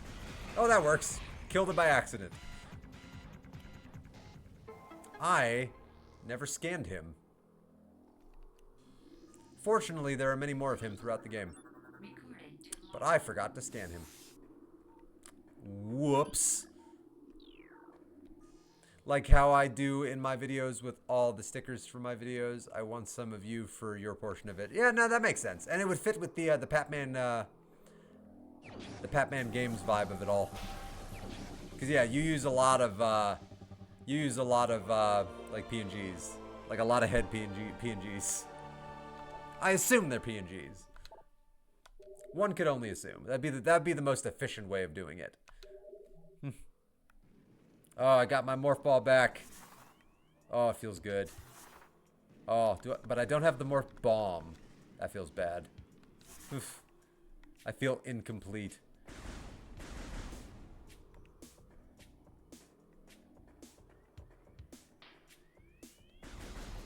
Alright, so there's a tunnel over here?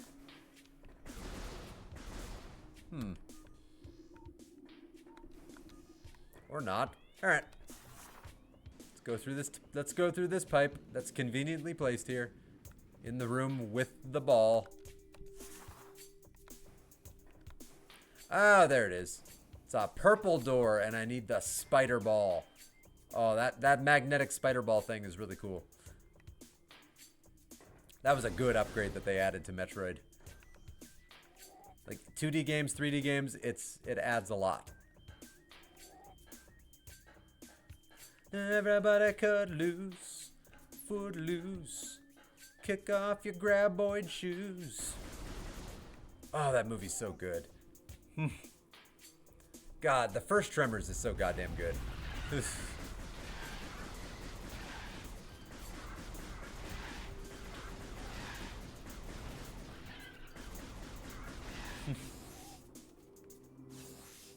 I haven't seen that one in a few years. That might be a good one to put on one of these days for background noise. Though what I really want to do is put back on the first 3 episodes of The Mighty Nine, because damn, there's some stuff to think about there. All right, can I build up momentum here, or do I need the bombs to build up momentum? Damn it! I guess I need the bombs, or something, or maybe I need the speed booster.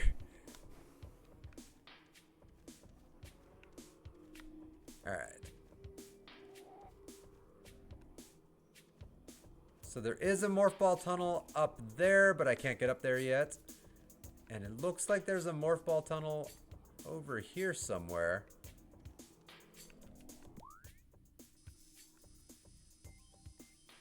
Above me and to the left. Where that E-tank is, but I can't access it from where I am, I see. Okay, so I need to go back through the door behind me. Go all the way through that tunnel and make sure I turn right at the first new room, and that'll lead me to an E-tank.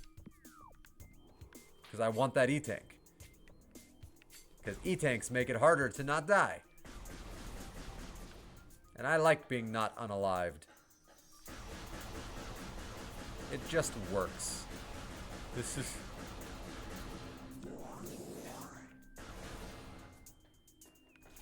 Everybody cut loose. Ow. Dick. I don't like that. Everybody cut loose. Hey, can you send one of your daddies after me? I forgot to scan him because I was so busy fighting and singing Footloose.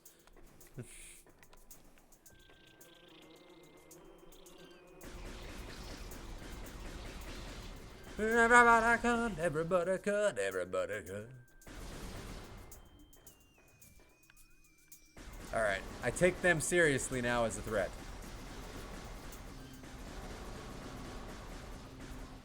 Though I do remember later in the game, they are not a threat. Like, you just blast through them.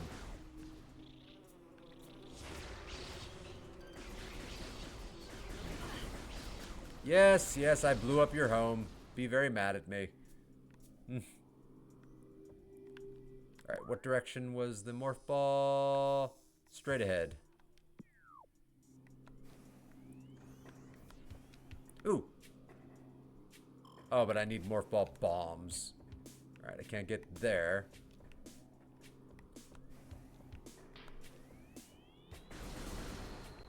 Was there a morph ball jump in this game? Like where you could actually just jump as the morph ball? I hope that was a thing. I always liked that. Thought it was cool. Recorded to logbook. What are you, medium energy? Large energy. Replenishes 20 units of energy. So it's the energy drink of energy. Oh, nom, nom, nom, nom, nom.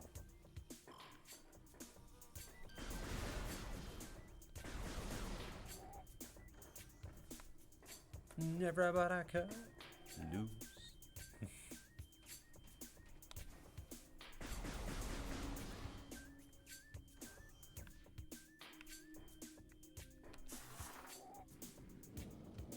Alright, through the orifice. Ah. Good old side scrolling.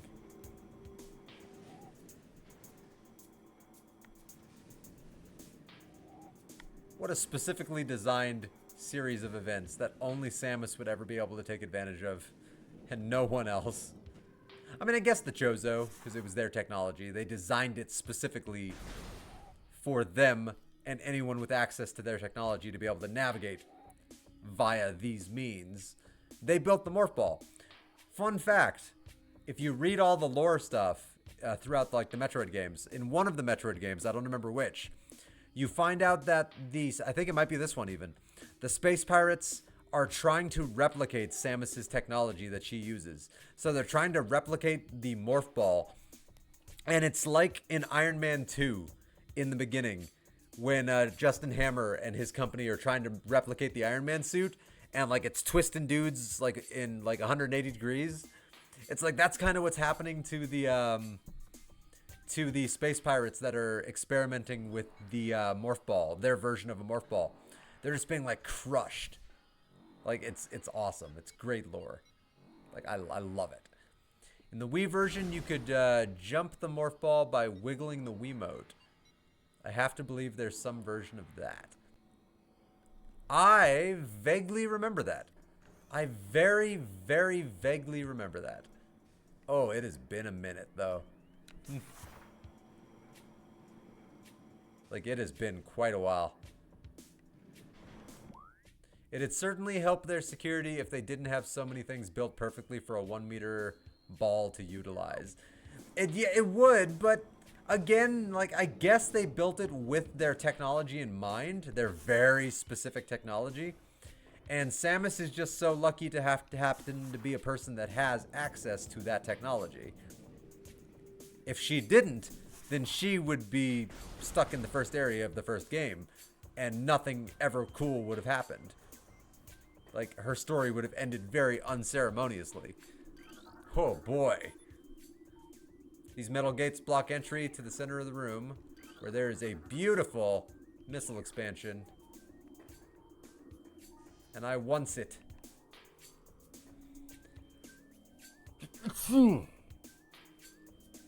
Ah.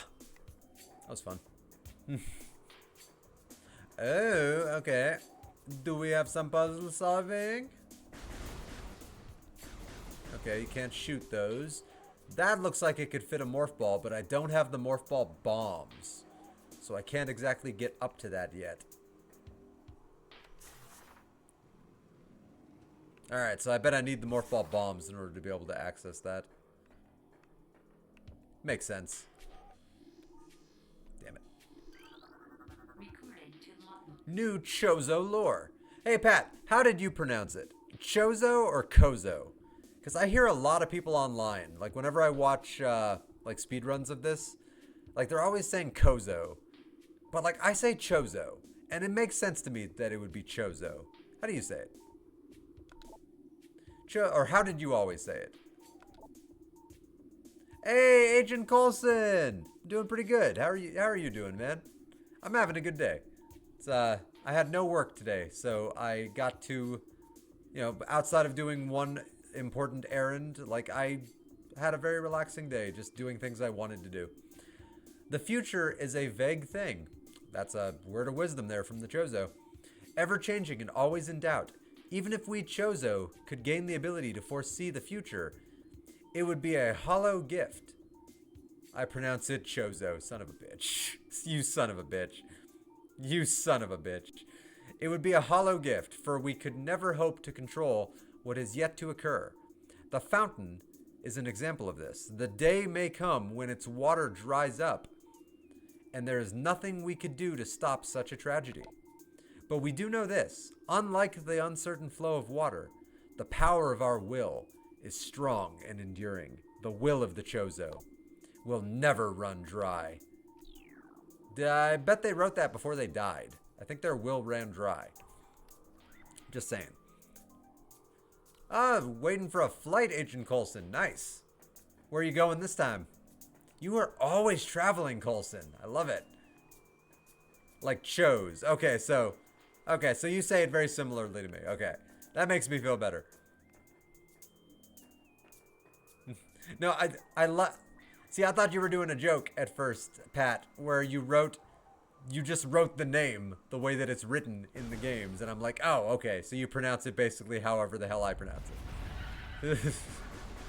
I thought you were being cheeky. It's literally my job to travel most of the time. No, I know, but like, it's just funny to me. Like, every time it's like, oh, I'm catching a flight, and it's like, you son of a bitch, you lucky son of a bitch. Oh, I miss flying. I always found it relaxing. Though nowadays, God, I can only imagine. I'm off to a friend's wedding. Very nice. That's very nice. That's a good reason.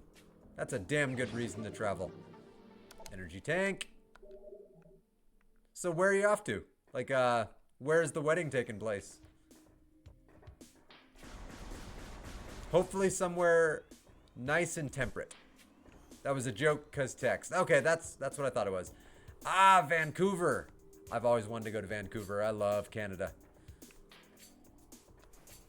I'm one of those people that like, if I could live in Canada, I would totally live in Canada. But I have no way of actually getting to Canada, so I cannot live in Canada. I would have no way of like immigrating to Canada, unfortunately. Wish I could. I like the cold. I am a fan of the cold. And I also love the culture.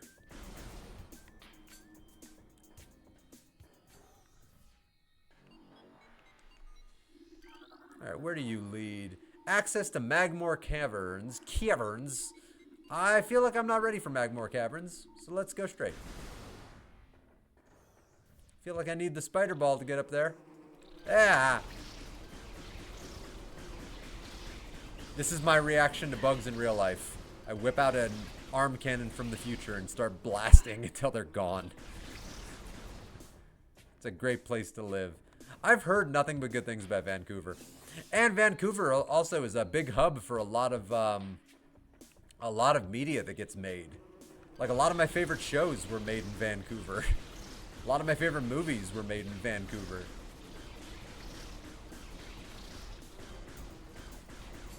Like, I believe like Stargate was filmed in Vancouver, and Smallville was filmed in Vancouver, Supernatural was filmed in Vancouver, and those are 3 shows I like absolutely love. Okay, I do have to destroy those, or they keep spawning. Good to know. Now I have learned something new, or relearned, because I knew this as a child.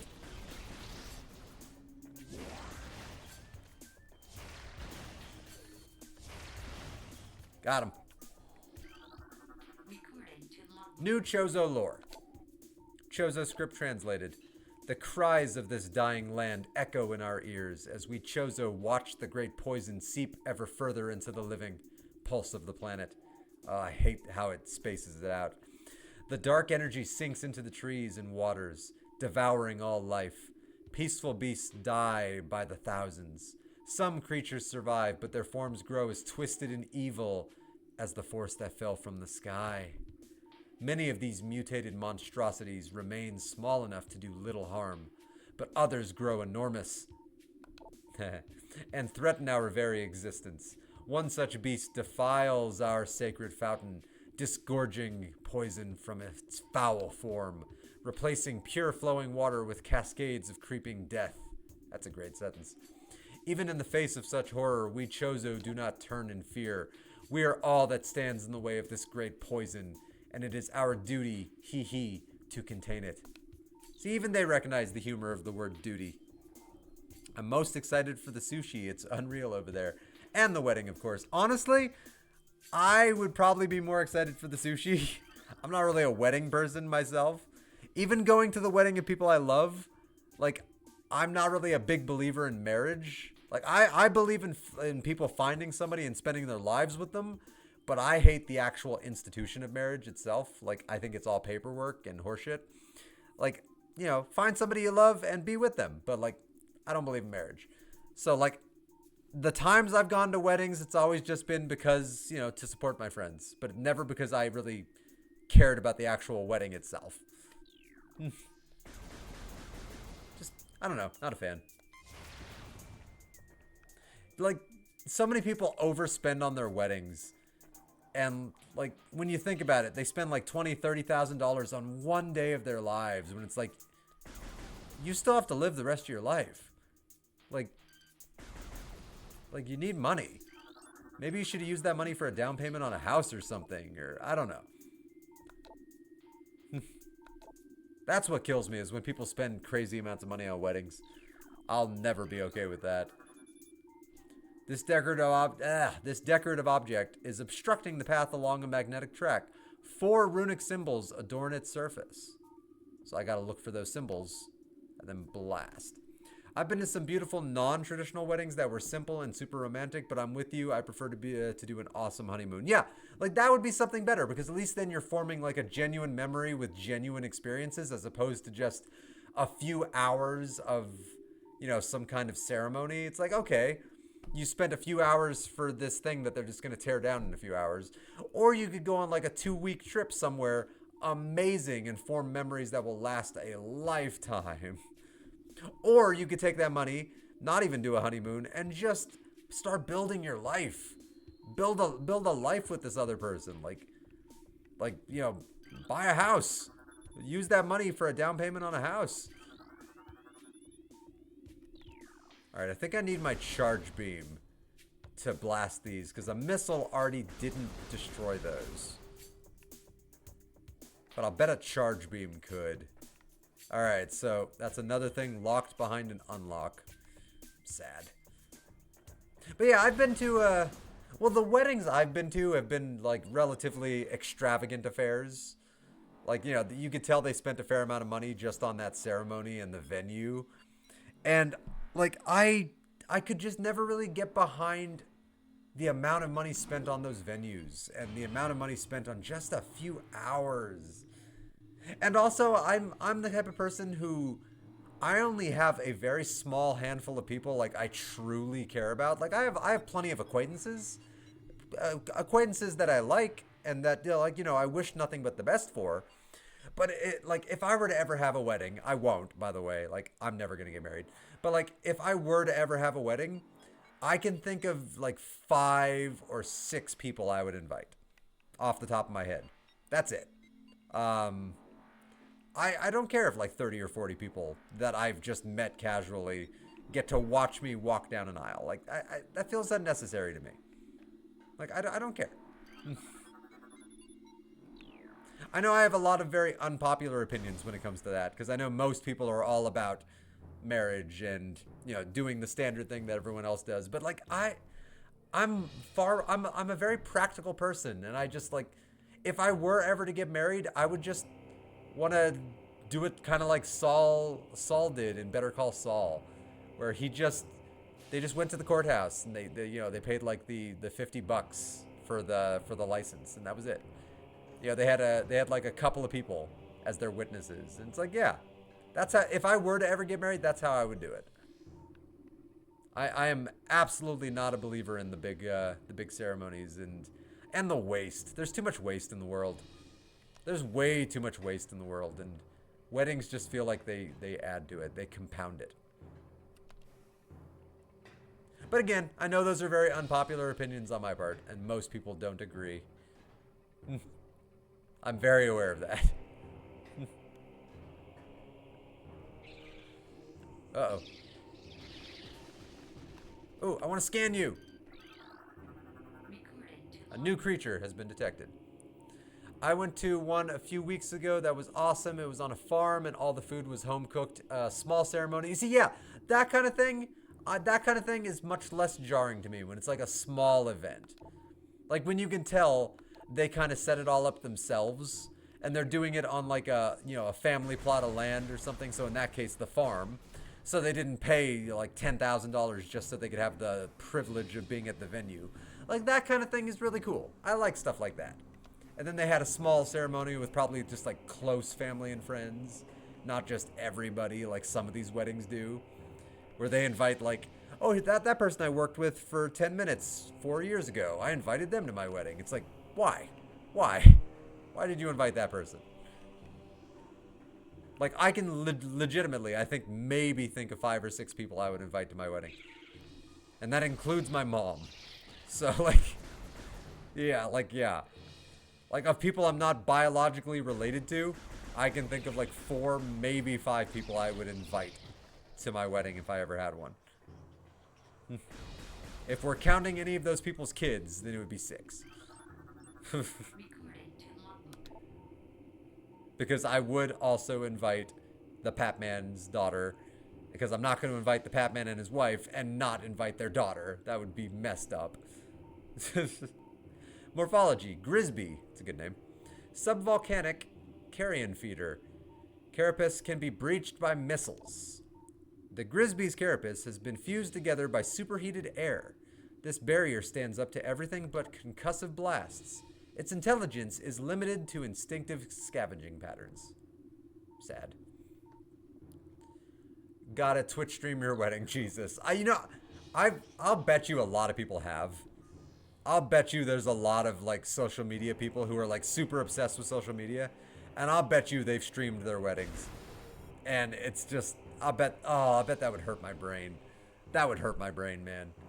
You would invite children to a wedding. Weird. I agree with that, but I think it would be weirder to not invite your child to a wedding if I invite you and your wife to a wedding. So, like, the only alternative to that would be to specifically and explicitly state no +1s, meaning no kids. And I feel like Kaylee would be offended by that. Like, where are you going? Roscoe's wedding? And I'm not allowed to go? No, you're not. I have no missiles, so I can't kill him and I can't open that door behind me. Ow. Oh, great. Great. Well, I need a missile to open that door that's behind me. Can somebody give me a missile, please? Do I have to go up the elevator just to... Oh, are these boxes? No, they're not.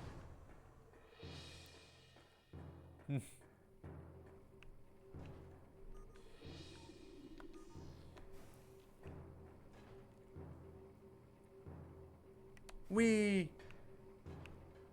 Oh my god, the elevators are so slow. Alright. Whee! Can't wait till I have the screw attack, and then I could probably just fly at that point. You're basically flying when you have the screw attack.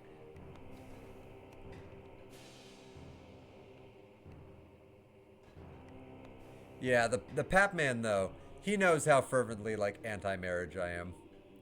I really just don't believe in the institution of marriage. Like, everything about it just, like, offends me on a primal level. Like, I, in my life, have never really seen a healthy marriage. Not really. And before you say you and Sissy Pat, I haven't actually seen you guys, like, as a married couple. Not really. Like, I've just, like, you know, my 1 week visit doesn't really count as me seeing the marriage. And, like, watching you guys over, like, D&D games doesn't really count as me watching the marriage. So, like, I haven't really seen that marriage. So, of the marriages I've actually seen in my life, They've all been dysfunctional. I haven't seen one single healthy marriage. I've actually seen a lot of unhappy marriages. Like really, really unhappy marriages.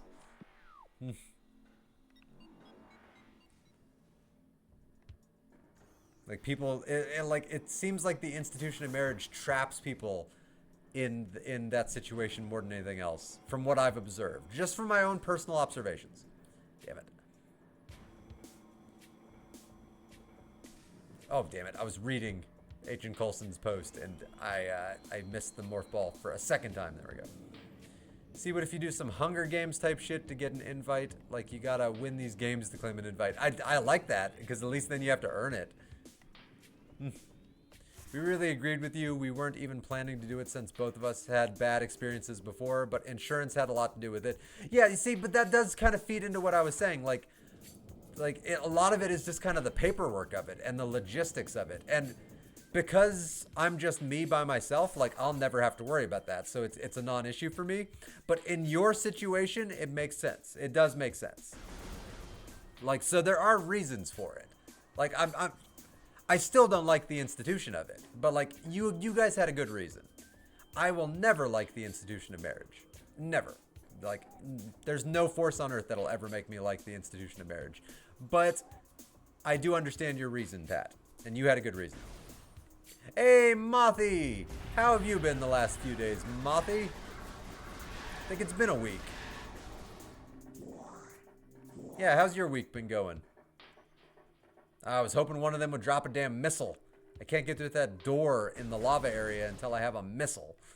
It's the only reason I'm backtracking right now is I need a missile. We are hearing why Turtle will never get married. Oh, now I was already never going to get married long before I had these opinions on marriage. I'm never going to date again, Agent Coulson. Like, I'm good. I like being single. I've dated all I want to date in my life. Like, I hate it. I hate it with all my heart, and I don't want to. I finally hit a point one day where I just woke up and was like, I'm good. Like, I'm completely and 100% good. Yeah, I've had nightmarish experiences. I've like dating. I have never had a single solitary good experience from dating in my entire life. I have been made every single time I've dated to feel like an insignificant bug. I have been made to feel like subhuman every time I've ever dated, and I hate it.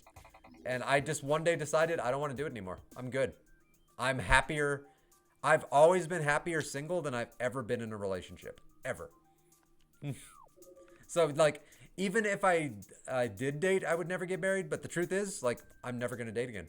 So, like, I'm extremely never going to get married. Like, extremely never going to get married. That is not a thing that will ever happen.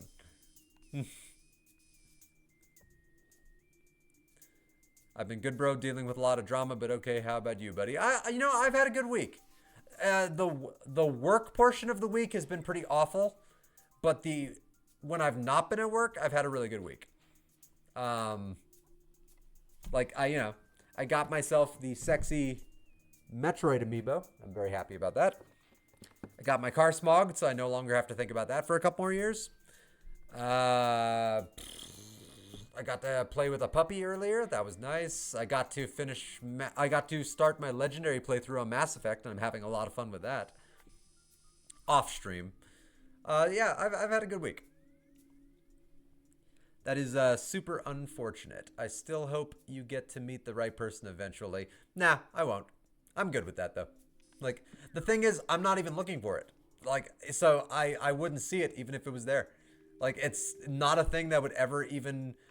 Like, it's hard to explain. Like, even if the perfect person was, like, right in front of me talking to me, and, like, I wouldn't pull the trigger because I don't see the point. Like, I genuinely, with all my heart, don't see the point.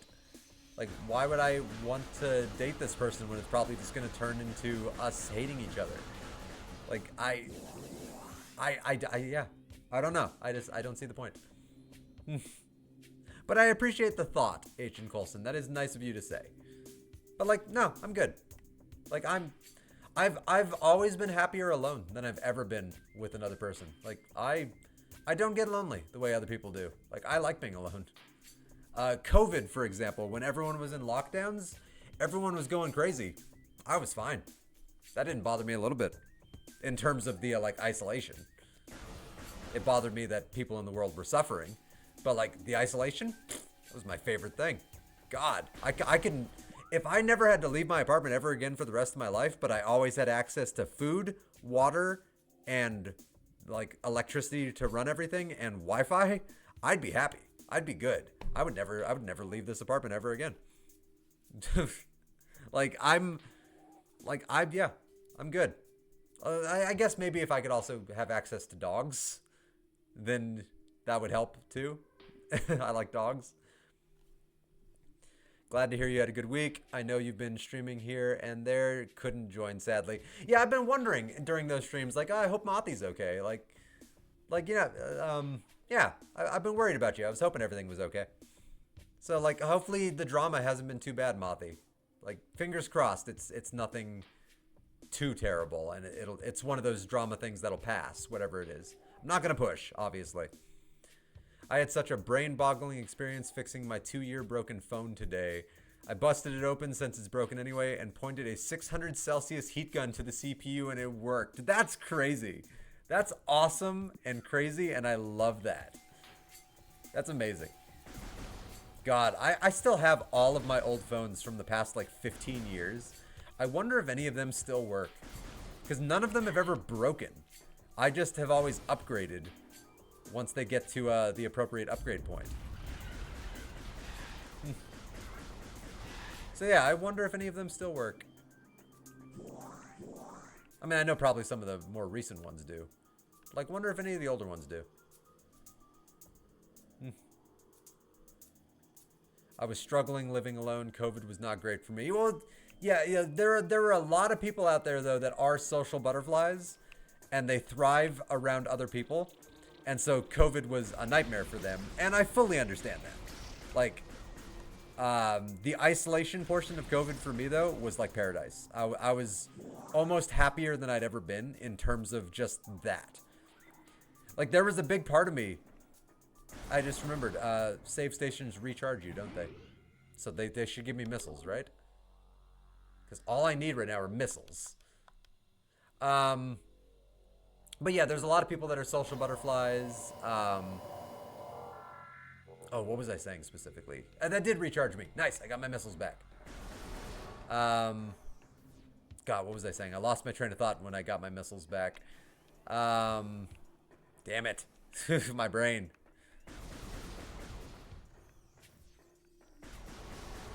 COVID. Yeah, I personally didn't struggle with it because I'm a creature that's kind of always been alone. It's almost more alien for me to be around people. Work for me is a nightmare because I'm forced to be around people like constantly. And it's people also that I don't even have anything in common with, which is just a nightmare. And they can't take a hint when I tell them that I don't like small talk. And so, but they keep making small talk, like incessant small talk that makes me want to shoot myself kind of small talk. Like, I don't need to hear about your kid. I've already told you I don't care. Like, I literally tell them these things and they keep talking. So like, no, I like the isolation. I'm a person that always thrived on just being by myself. I do better by myself. To be honest, Agent Coulson, I don't know. I legitimately and wholeheartedly do not know how to not be alone. Like, in terms of like single versus in a relationship, I have no idea how to. I don't know if I could be in a relationship. I wouldn't know what to do.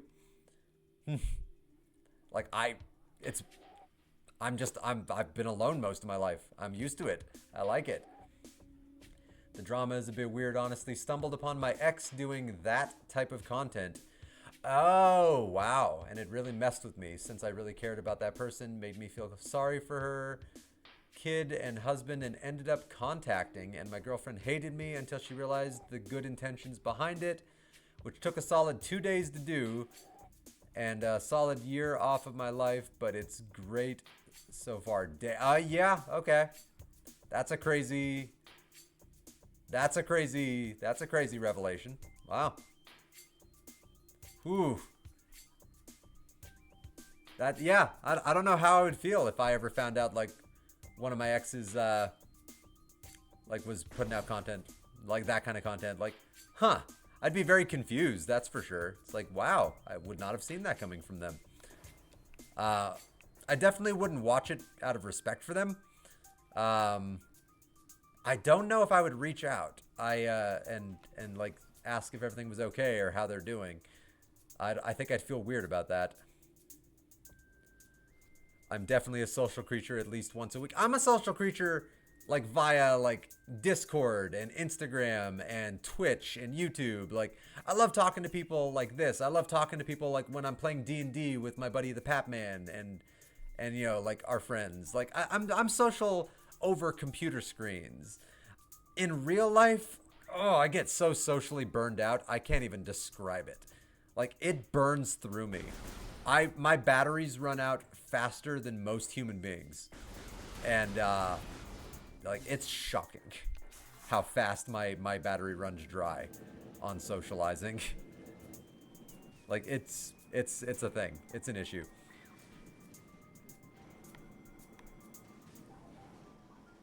You're not alone there. Honestly, lockdown was easy for me as a chronic introvert. I still remember it fondly, though it does make me feel a little guilty. Yeah, I had that same thing. I even said that a little bit earlier when I was talking about it. Like, I wasn't happy about all the people who were suffering in COVID. Like, that was awful. The fact that the world was suffering was awful. The fact that individuals all over the place were suffering was awful. But just from a pure isolation standpoint, I was in paradise. Like, I was. Like, on a selfish note, I was in paradise. And, oh, I remember what I was going to say earlier when I got the missiles. So, I did feel guilty a little bit for, you know, enjoying the isolation aspect, but only a little bit. But there was a part of me, and this part of me is a little bit of the fucked up part of me. There was a part of me that was a little happy that a lot of other people in the world were dealing with isolation because they got to feel a little bit of what I've felt my entire life. Like, because there was a time I didn't like isolation. When I was younger, I dreamed of the idea that I would have like friends to hang out with and places to go and, you know, things to do. And it just kind of like never really happened. Like I never got like large groups of friends. I've only ever had like very small groups of friends, and now they all live very far away. But like there was a part of me that kind of liked that other people were experiencing what I experience on a daily basis. Like, you know, just solitude. Like, you know, let everyone else get my point of view for a change, you know? Yeah. Which made me feel a little bit like a bad person. But I don't know.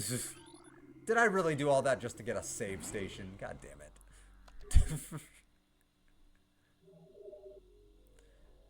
I'm just happy I dodged that bullet. Yeah, that makes sense. I'm just disgusted, honestly. I ended up contacting her and talking to her about it. Apparently her cancer medical bills have been really unaffordable and life has been just stumbling down for her, which is why she got into it. I told her I am not wanting any explanation. I am genuinely just contacting you to make you aware of what you're doing, you know? Like, okay. I don't know how, Like, I wouldn't, that's a tough one. That's a tough one. I don't know what I would have done in that situation. Like, I'm not disgusted by it. Like, you know, people have to make a living, and there's a lot of people that do that for a living that are just trying to pay the bills, and, you know, it's a job. Like, you know, however society might see it, you know, that's one thing, but, like, I try not to judge that particular profession. Like, you know, most of them are just people who are just trying to get by in this world. Like, yeah, it's hard to judge that. That like your description is even almost case in point. Like, you know, cancer bills. Like, she really is a person just trying to get by. Okay, so I can't go through here because the heat will kill me. Shit. All right, so where do I get my damn charge beam? Yeah, that's a tough one. We appreciate you opening up about it. I am glad you embraced it and found it the good type of life for you. Oh yeah, no, I'm a solitary person all the way. Like, for years, Mothi, going back on that conversation, for years I dreamed of nothing more than finding the right person, and the idea of it was a beautiful dream that just seemed like it was out of reach. And then one day last year, I was talking to somebody, and we were hitting it off perfectly. They were the absolute perfect person for me in every way. Like, this person was like absolutely perfect. We were talking a lot. We were discording all the time, like video chatting. We were messaging back and forth constantly. And one day I just woke up and I just asked myself, like, where's this really going? Like like what is she gonna get out of this from me? Because I'm gonna become reclusive again, and I'm gonna and like I have my periods where I need to be alone, and there's nothing I can do about that. And like, will she be okay with that? And it just started feeling selfish of me to even put somebody in the position where they might start caring about me. And then I just retreat into my own shell until I recharge, if that makes any sense. And so, like, last year around, I want to say April, I just made the decision that, like, yeah, I can't date ever again. Like, it's just, I can't do it. Like, not only do I not really want it anymore, but, like, I just can't. Like, it's just, it's not in me. Like, I don't know what I have to offer anybody. Like, I'm such a creature of solitude. Like, what do I have to offer somebody? Like, I like not going anywhere. My favorite days, damn it, my favorite days are not going anywhere. Like, just being cozied up in my apartment alone, playing video games, talking to people on Twitch. Like what kind of life would a person have with me when I like my solitude so much? I don't know. Just it would feel selfish to even put somebody in that position. I still miss going to the store during COVID. God, they were empty and traffic was amazing. Yeah, I do agree with you on that. The shopping was beautiful.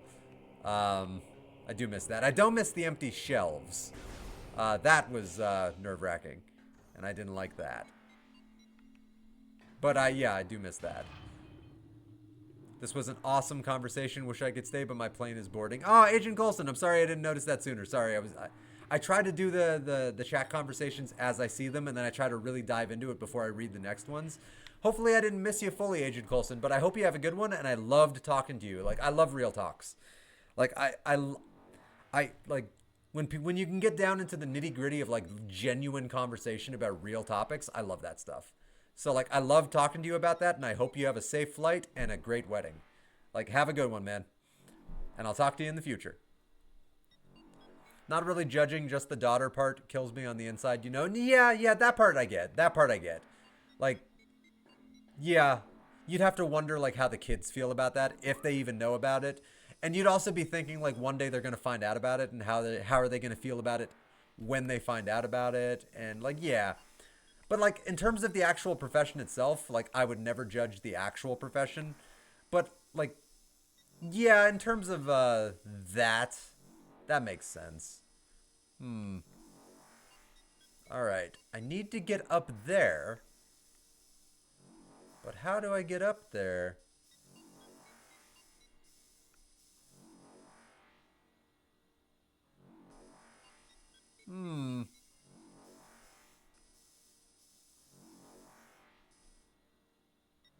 I think it's okay to be selfish and selfless. All these things can be established in the relationship, though. That's not always true. I'll tell you something in a second once I finish reading your message. Uh, you got to sacrifice and the other person's got to. It's a point of middle ground you have to find where you're both happy. Honestly speaking, I disagree with your decision. No, that's entirely fair. Like I know it's a very unpopular decision. Most people would disagree with me passionately. And like I respect the fact that most people would disagree with me. It would not work for most people. But I am very different from most people. Like I am a freak compared to most people. Like I'm just different from the vast majority of people I've ever met in my life. But on the part where you're saying like establish things like, you know, in the relationship. So with this person that I had like almost everything in common with, and our like conversations were going amazingly, and we were talking for months. Like it was pretty serious for like in terms of conversation standpoint. We had very much talked about that, and we talked about the fact that like we would respect the other person when they get socially just in the need to be alone and recharge. And we would respect the boundaries. If a person said they needed to slow down or they needed some space for a few days, like we would respect that. And then I asked for that. Like a point came up where I'm just like, yeah, I just need a few days. Like you were pushing a little hard, and like you were getting a little clingy there in that last message, and I just want to take a couple of days to recharge. And she was super just not okay with that, even though we had very explicitly discussed the issue beforehand. And I don't know. It was just kind of proof that like even talking about it, like people might say they're okay with it, but they really aren't. Like they really aren't. They just think they are. It's the oldest job in the world. Can't judge it for however neat it may be. I mean, yeah, I guess it is. I mean, technically I guess it's the oldest job in the world. I don't know. You have to really think about those hunter-gatherer societies. Like, I wonder what really was the oldest job in the world. I feel like Rock Smasher would have been the oldest job in the world, but like that would be the second oldest job in the world. And I'm sure you can find your freak too. No, people say that crap all the time, and I respect your opinion. I do. I really do. People always are saying stuff like that. And you know what? I don't believe it. I don't agree. Like, no, not everybody has their other half or their freak or their... Like, no, I'm good. There's not a person out there for me, and I'm very okay with this. I embrace this. I relish it. I'm tired of fighting it. Like, I fought it for years, and that led to nothing but, like, you know, frustration. I'm good. I know I am not the easiest person to date, and my girlfriend is someone who makes me feel extremely different about that. It's about the boundaries in place. Like, but that works for you. Like, I'm good. I'm extremely good. All right, where was that hint? They gave me a hint before. Was it in there? But I can't get up there. That's a purple door, so I can't get past there. Was it in there, maybe? But I can't get up there.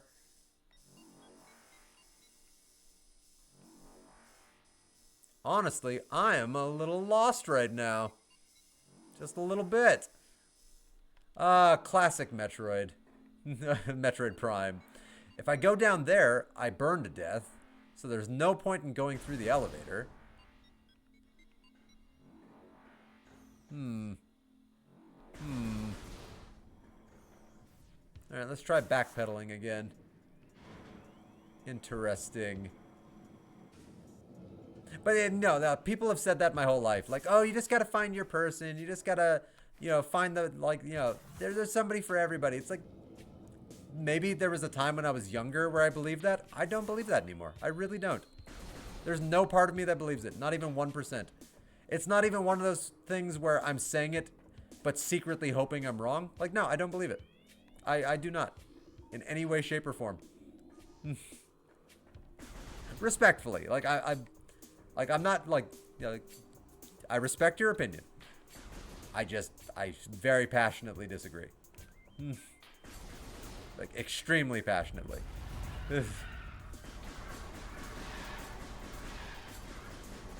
Like, I'm just good.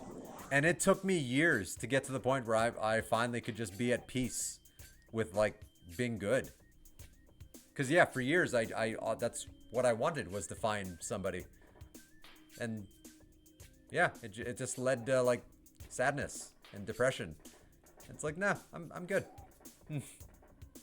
I totally get it now, I see, but honestly, from my point of view, I can't allow a person to just change my idea about it. I've dated and dated, and I never felt about marrying a person until now. Not to sound like an asshat, but my girlfriend is literally the most perfect freak. There's nothing wrong with that's not an asshat thing to say. That's awesome. I'm very happy you found that. That's awesome. But my girlfriend is literally the most perfect freak for me on so many levels. I respect your opinion and how you think, though. No, I respect yours very much, Mothi. And I love that you found your other freak. Like, I do. I love that. Like, and there are people I very deeply care about that have also found their freak, their other half, their hey, I found the path to go. I just didn't check this room efficiently. I had a feeling this was the area I needed to go to. No, like, I'm extremely happy for you that you found your person, and like, that's cool. Like, not everybody has a person though. Like, nobody knows me better than me, and I know beyond the shadow of a doubt. I know beyond reason. I know beyond explanation, beyond words, beyond everything. There is not a single solitary person in this world for me. There is nobody that should ever have to suffer through me. There's nobody that would be able to put up with me and my various issues and eccentricities. And I'm okay with that. I'm very okay with that. Like, I'm just a freak. But like the kind of freak that nobody would ever want to be with. And I'm okay with that. Like, I embrace it. I love it. Like, it used to make me like clinically depressed, and until I embraced it. And then I stopped being depressed about it. Now I don't even think about it anymore. Outside, of course, of when I have conversations about it. Being comfortable by yourself is a virtue and is something to be praised. I think it's something that's been widely, like, turned into taboo in our culture, actually. The Pap Man. Like, the idea that being alone means that there's somehow something wrong with you. Like, it's been stigmatized in general culture that there's something wrong with you if you're alone, whereas some people are just better alone. Like, so many people are in bad relationships because they think they have to be with somebody because society has taught them that they have to be with somebody or something's wrong with them. But me, I know that there's something wrong with me, and I don't want to put somebody else through that. And I'm choosing to be alone because that's the right thing to do. Not just for me, but for those other people. I think it would be wrong for me to put anyone else through being with me. There's just so many issues with being with me. Oh, I love you, Mothi. I do. Like, I love conversations like this. And, like, I love how frank you are. Like, that never change. Like, you know, voice your opinions. Absolutely. And let's have very respectful discourse back and forth. That's the kind of stuff I live for. So, like, it's awesome. I don't even know what is going on the screen, dude. I need to educate myself on these games. Never even heard of Metroid Prime before you. Dude, you've never heard of Metroid Prime? You ever hear of Metroid in general? Metroid's one of the best franchises ever. Metroid spawned an entire genre. The Metroidvania. Oh. But yeah, for me, being alone is the best. I know a lot of people, being alone is a nightmare. But again, a lot of that I think is because society has stigmatized it so hard. I think there's a lot of people out there that would be a lot happier if they were alone.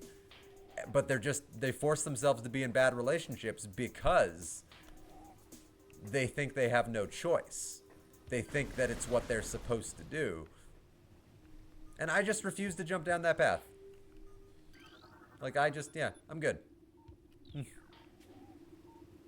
You never change either. Yeah, no, I've hit the point in my life where I know who I am. And like, yeah, I'm good. I'm good as is. I know who I am. But thank you for the sentiment. I appreciate it. Our family left Nintendo back in the 90s. I was born early 2000s, so I was never on these culture classics. Yeah, this game probably came out maybe the year you were born even. God, yeah, I was a kid when this game came out, and I loved it. But I haven't played it for many years. I probably haven't played this since 2010, would be my guess. Yeah, this game came out in 2002, I believe. Yeah, I don't think I've played it though since 2010. And this was one of my absolute favorite games growing up. Like, this game is very high on my list. Oh, hang on. Scan you. Damn it. Analysis suggests the presence of a runic symbol here. Alright, good to know. Do you come back out of the hole to kill me? Yeah, you do! Curse me and my inevitable knowledge of how video games work. Alright.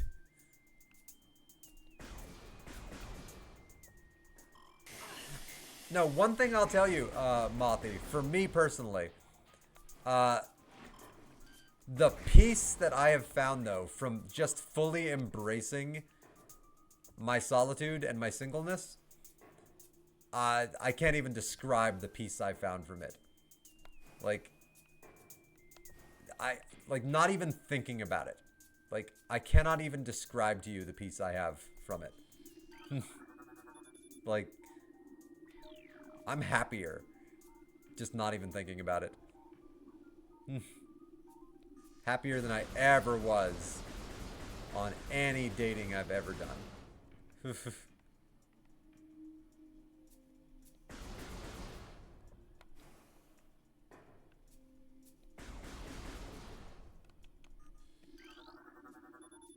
Which there is something to take away from that. There is something interesting there. Metroid Prime is still an all-timer for me. There is no other series quite like it. Yeah, Metroid Prime was special.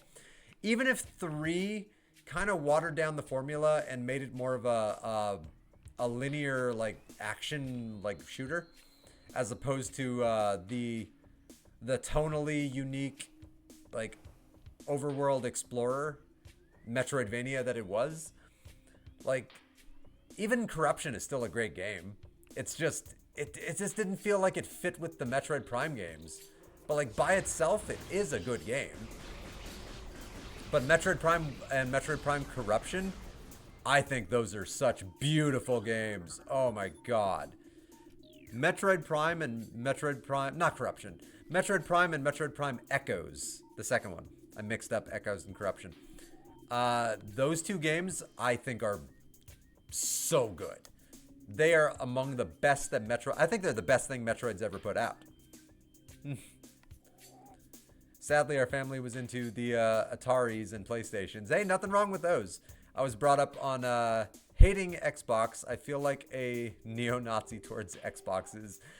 I know a lot of people that were brought up hating Xbox or hating PlayStation. I'll give you a fun fact here. So I re-signed into my, what's it called? My DeviantArt for the first time in like 18 years. Maybe a couple of weeks ago. And I completely did not remember what anything was. My username, my password. And then I recovered my information. My username was I hate PlayStation. And all I think to myself is like, oh, I was so young. Like, because as I grew up, it's like the console wars was so stupid. It's like, no, I love PlayStation. Like, even though I've only played a handful of PlayStation games, like, I love PlayStation. I love Xbox. I love Nintendo. Like, but like, I guess I just hated PlayStation so much growing up. I named my my DeviantArt, I hate PlayStation.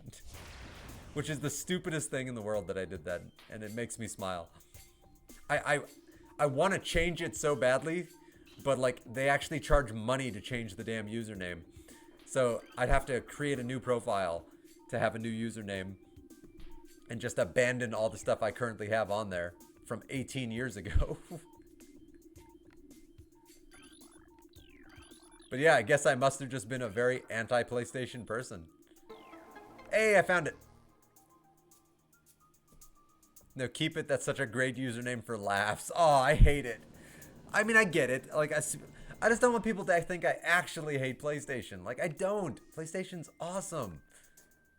Like, the few games I've played on PlayStation have been phenomenal. Horizon Zero Dawn, God of War 2018, and the first of the newer Spider-Mans from like 2020, 2021. Those 3 games, phenomenal experiences. Mother of God. Oh, and the Uncharted games. I love the Uncharted games. I love all of the Uncharted games. There is not a single Uncharted game I do not like. I had an irrational hatred of PlayStation for so long. Apparently, so did I, Pat, because my username for my DeviantArt was I hate PlayStation, so I must have hated it too. That's why a lot of my latent regard games are PlayStation games, because, yeah, it was a stupid prejudice, and I missed out on a ton of great games. Yeah, as you get older, you really do realize how stupid of a prejudice something like that is, because, yeah, like, only now do I really, truly understand how stupid that was. But, like, when I was younger, I was just like, I hate PlayStation, never gonna play PlayStation. Okay, missiles don't destroy these boxes. I really need the freaking morph ball bombs. Damn it. That's why I am now making my way through the Dark Souls games. Dude, I don't know if you own all the Dark Souls games. The Black Friday sales for the Xbox, all the Dark Souls games are super cheap right now. If you don't already own them. I don't know if they're on Game Pass or not, but like, they're super cheap. Food for thought. Okay, I have not been through that door, so let's go through that door.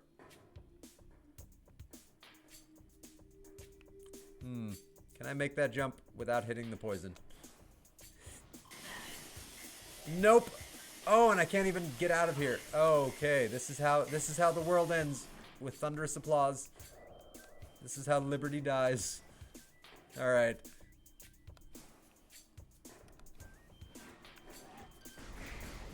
Get out of here.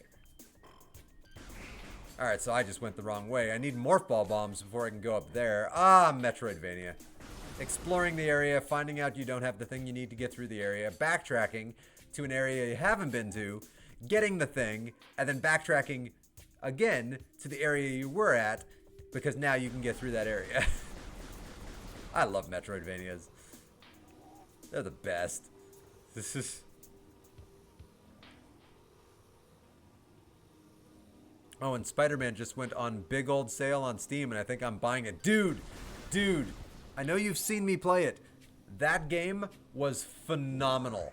That was such a fun experience. Just like how the Arkham games made you feel like you were Batman, the Spider-Man games make you feel like you're Spider-Man. And that's the smartest thing you could do in a video game, is make you feel like the character you're playing. Oh, you will love it. You will love it. You've played the other Spider-Man games before, like on the GameCube and like the older ones, like, and those were fun. The PlayStation, like 2018, 2021, whatever year that came out, so good. So freaking good. I highly recommend it. I can't wait for Wolverine, man. I just know Insomniac is going to cook, so yeah, that game's going to be amazing. The footage we've already seen for it is real good. I am very excited for that game. Why didn't the jump button proc? There we go. I bought all the Souls games on Steam ages ago. Good to know. That is good to know. Well, I figured I'd tell you just in case. You know, just in case you got the itch and you didn't already own them. Since you're mentioning PlayStation, I would absolutely love to see you play Helldivers 2, such a chaotically great game. I've heard of it, but I know absolutely nothing about it.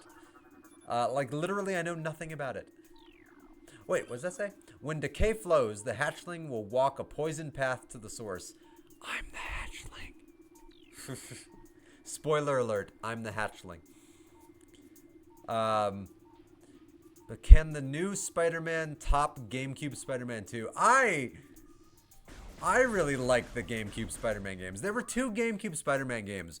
One was very cartoony, and I don't remember what it was called. It had like 2 stories where like one of the stories was you played as Eddie Brock as Venom, and then the other story you were playing as Spider-Man. And I remember that was a really good game. And then there was Spider-Man 2, which was a solid game. But like, none of them hold a candle to the newer one. Holy crap. That was an amazing experience. Oh great, intense heat beyond this door. I miss my Varia suit. The PlayStation Spider-Man games are all so good. 1, Miles Morales, and then 2 is so incredible, it is stupid. Yeah, no, freaking Miles Morales is my favorite Spider-Man.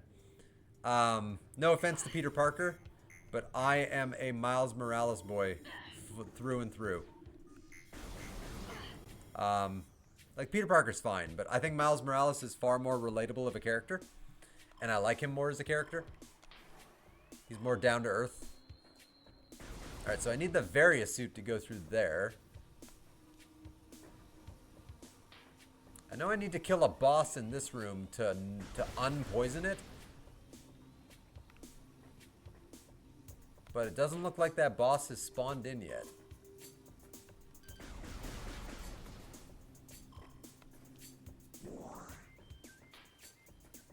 Oh, and also I definitely need stuff for the spider ball in here. Democracy's last line of offense. Enlist in the Helldivers and join the fight for freedom across a hostile galaxy in a fast, frantic, and ferocious third-person shooter. That's the description? It's a good description. That's a very good description. I cannot deny.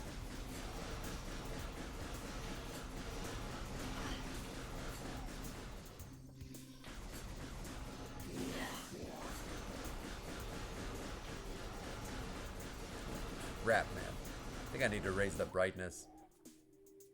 I suddenly just can't see down this tunnel. I've been seeing fine throughout the whole game, but like this tunnel's dark for me.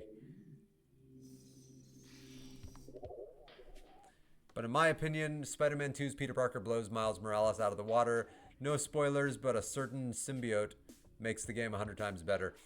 I mean, that's fair, but like, I don't know. I like Miles. I like Miles. I'm a big fan of Miles. Alright, HUD opacity's good. Oh, you can disable the HUD. Oh no, you can, okay, yeah, you can disable the HUD, probably for better screenshots. Helldivers 2 is basically Starship Troopers, the game. That's what it just sounded like, the way he described it. It would be a fun one to do multiplayer streams of. I've watched a few, and it's ridiculous. And the wingsuit they added is so fun, dude. I'll have to look to see if it's on sale. Yeah, there's nowhere. Yeah, they don't have a brightness setting. Sad. Oh well, whatever. Yeah, I am not seeing these bastards. But that's the only spot right there that I just found myself being unable to see. God, my favorite wingsuit in a video game is still, and I think forever, will be Far Cry 4. They had a wingsuit in that one that was real fun. It was like psychotically fun. I am completely fucking lost. So I feel like this is where I'm supposed to go, but I can't get through there. And then I can't get through there because I need the morph ball bombs. I can't get through there because I need the Varia suit. But I think this is where I'm supposed to go, is that War Wasp.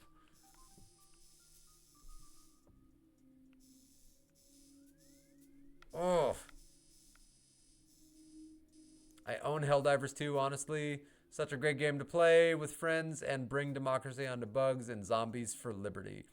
I recently played Far Cry 4 for the first time and I loved it. My fave is still Far Cry 3 though. Far Cry 4 is a very close second to it. I've dabbled in the earlier Far Cry games. Yeah, the Metroid Prime story. Yeah, it really is. I do remember, like, back in the day, I would always get lost. But that's part of the fun of Metroid, though, is figuring out where to go. Okay, maybe I need to, since the game is telling me to go this way, maybe I do need to go through that Varia room. And I just need to go through it really fast. And then, like, maybe it's just that hallway that's Varia suited.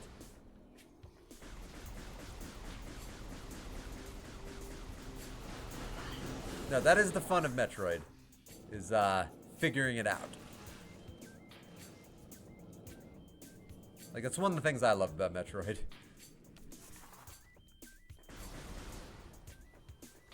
Like, I do remember this room. I remember killing the thing in this room and it unpoisons the water. But I don't think you can spawn the thing in yet. I just don't remember. No, what I was saying about Far Cry, though. Far Cry 4, though, is my absolute favorite. I love Far Cry 4.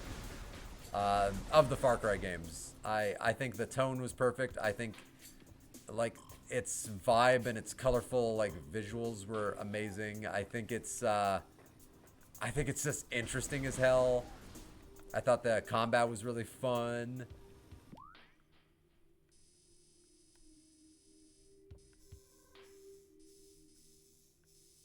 Okay, so it wants me to go there.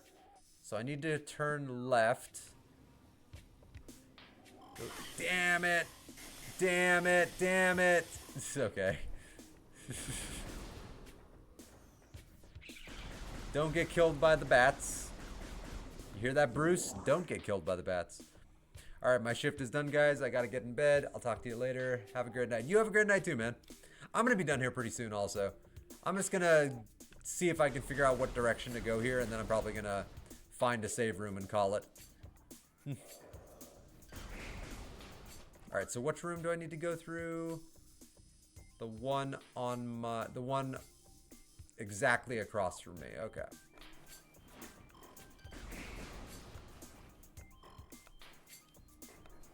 Oh, the one I couldn't reach? Great. Let's see.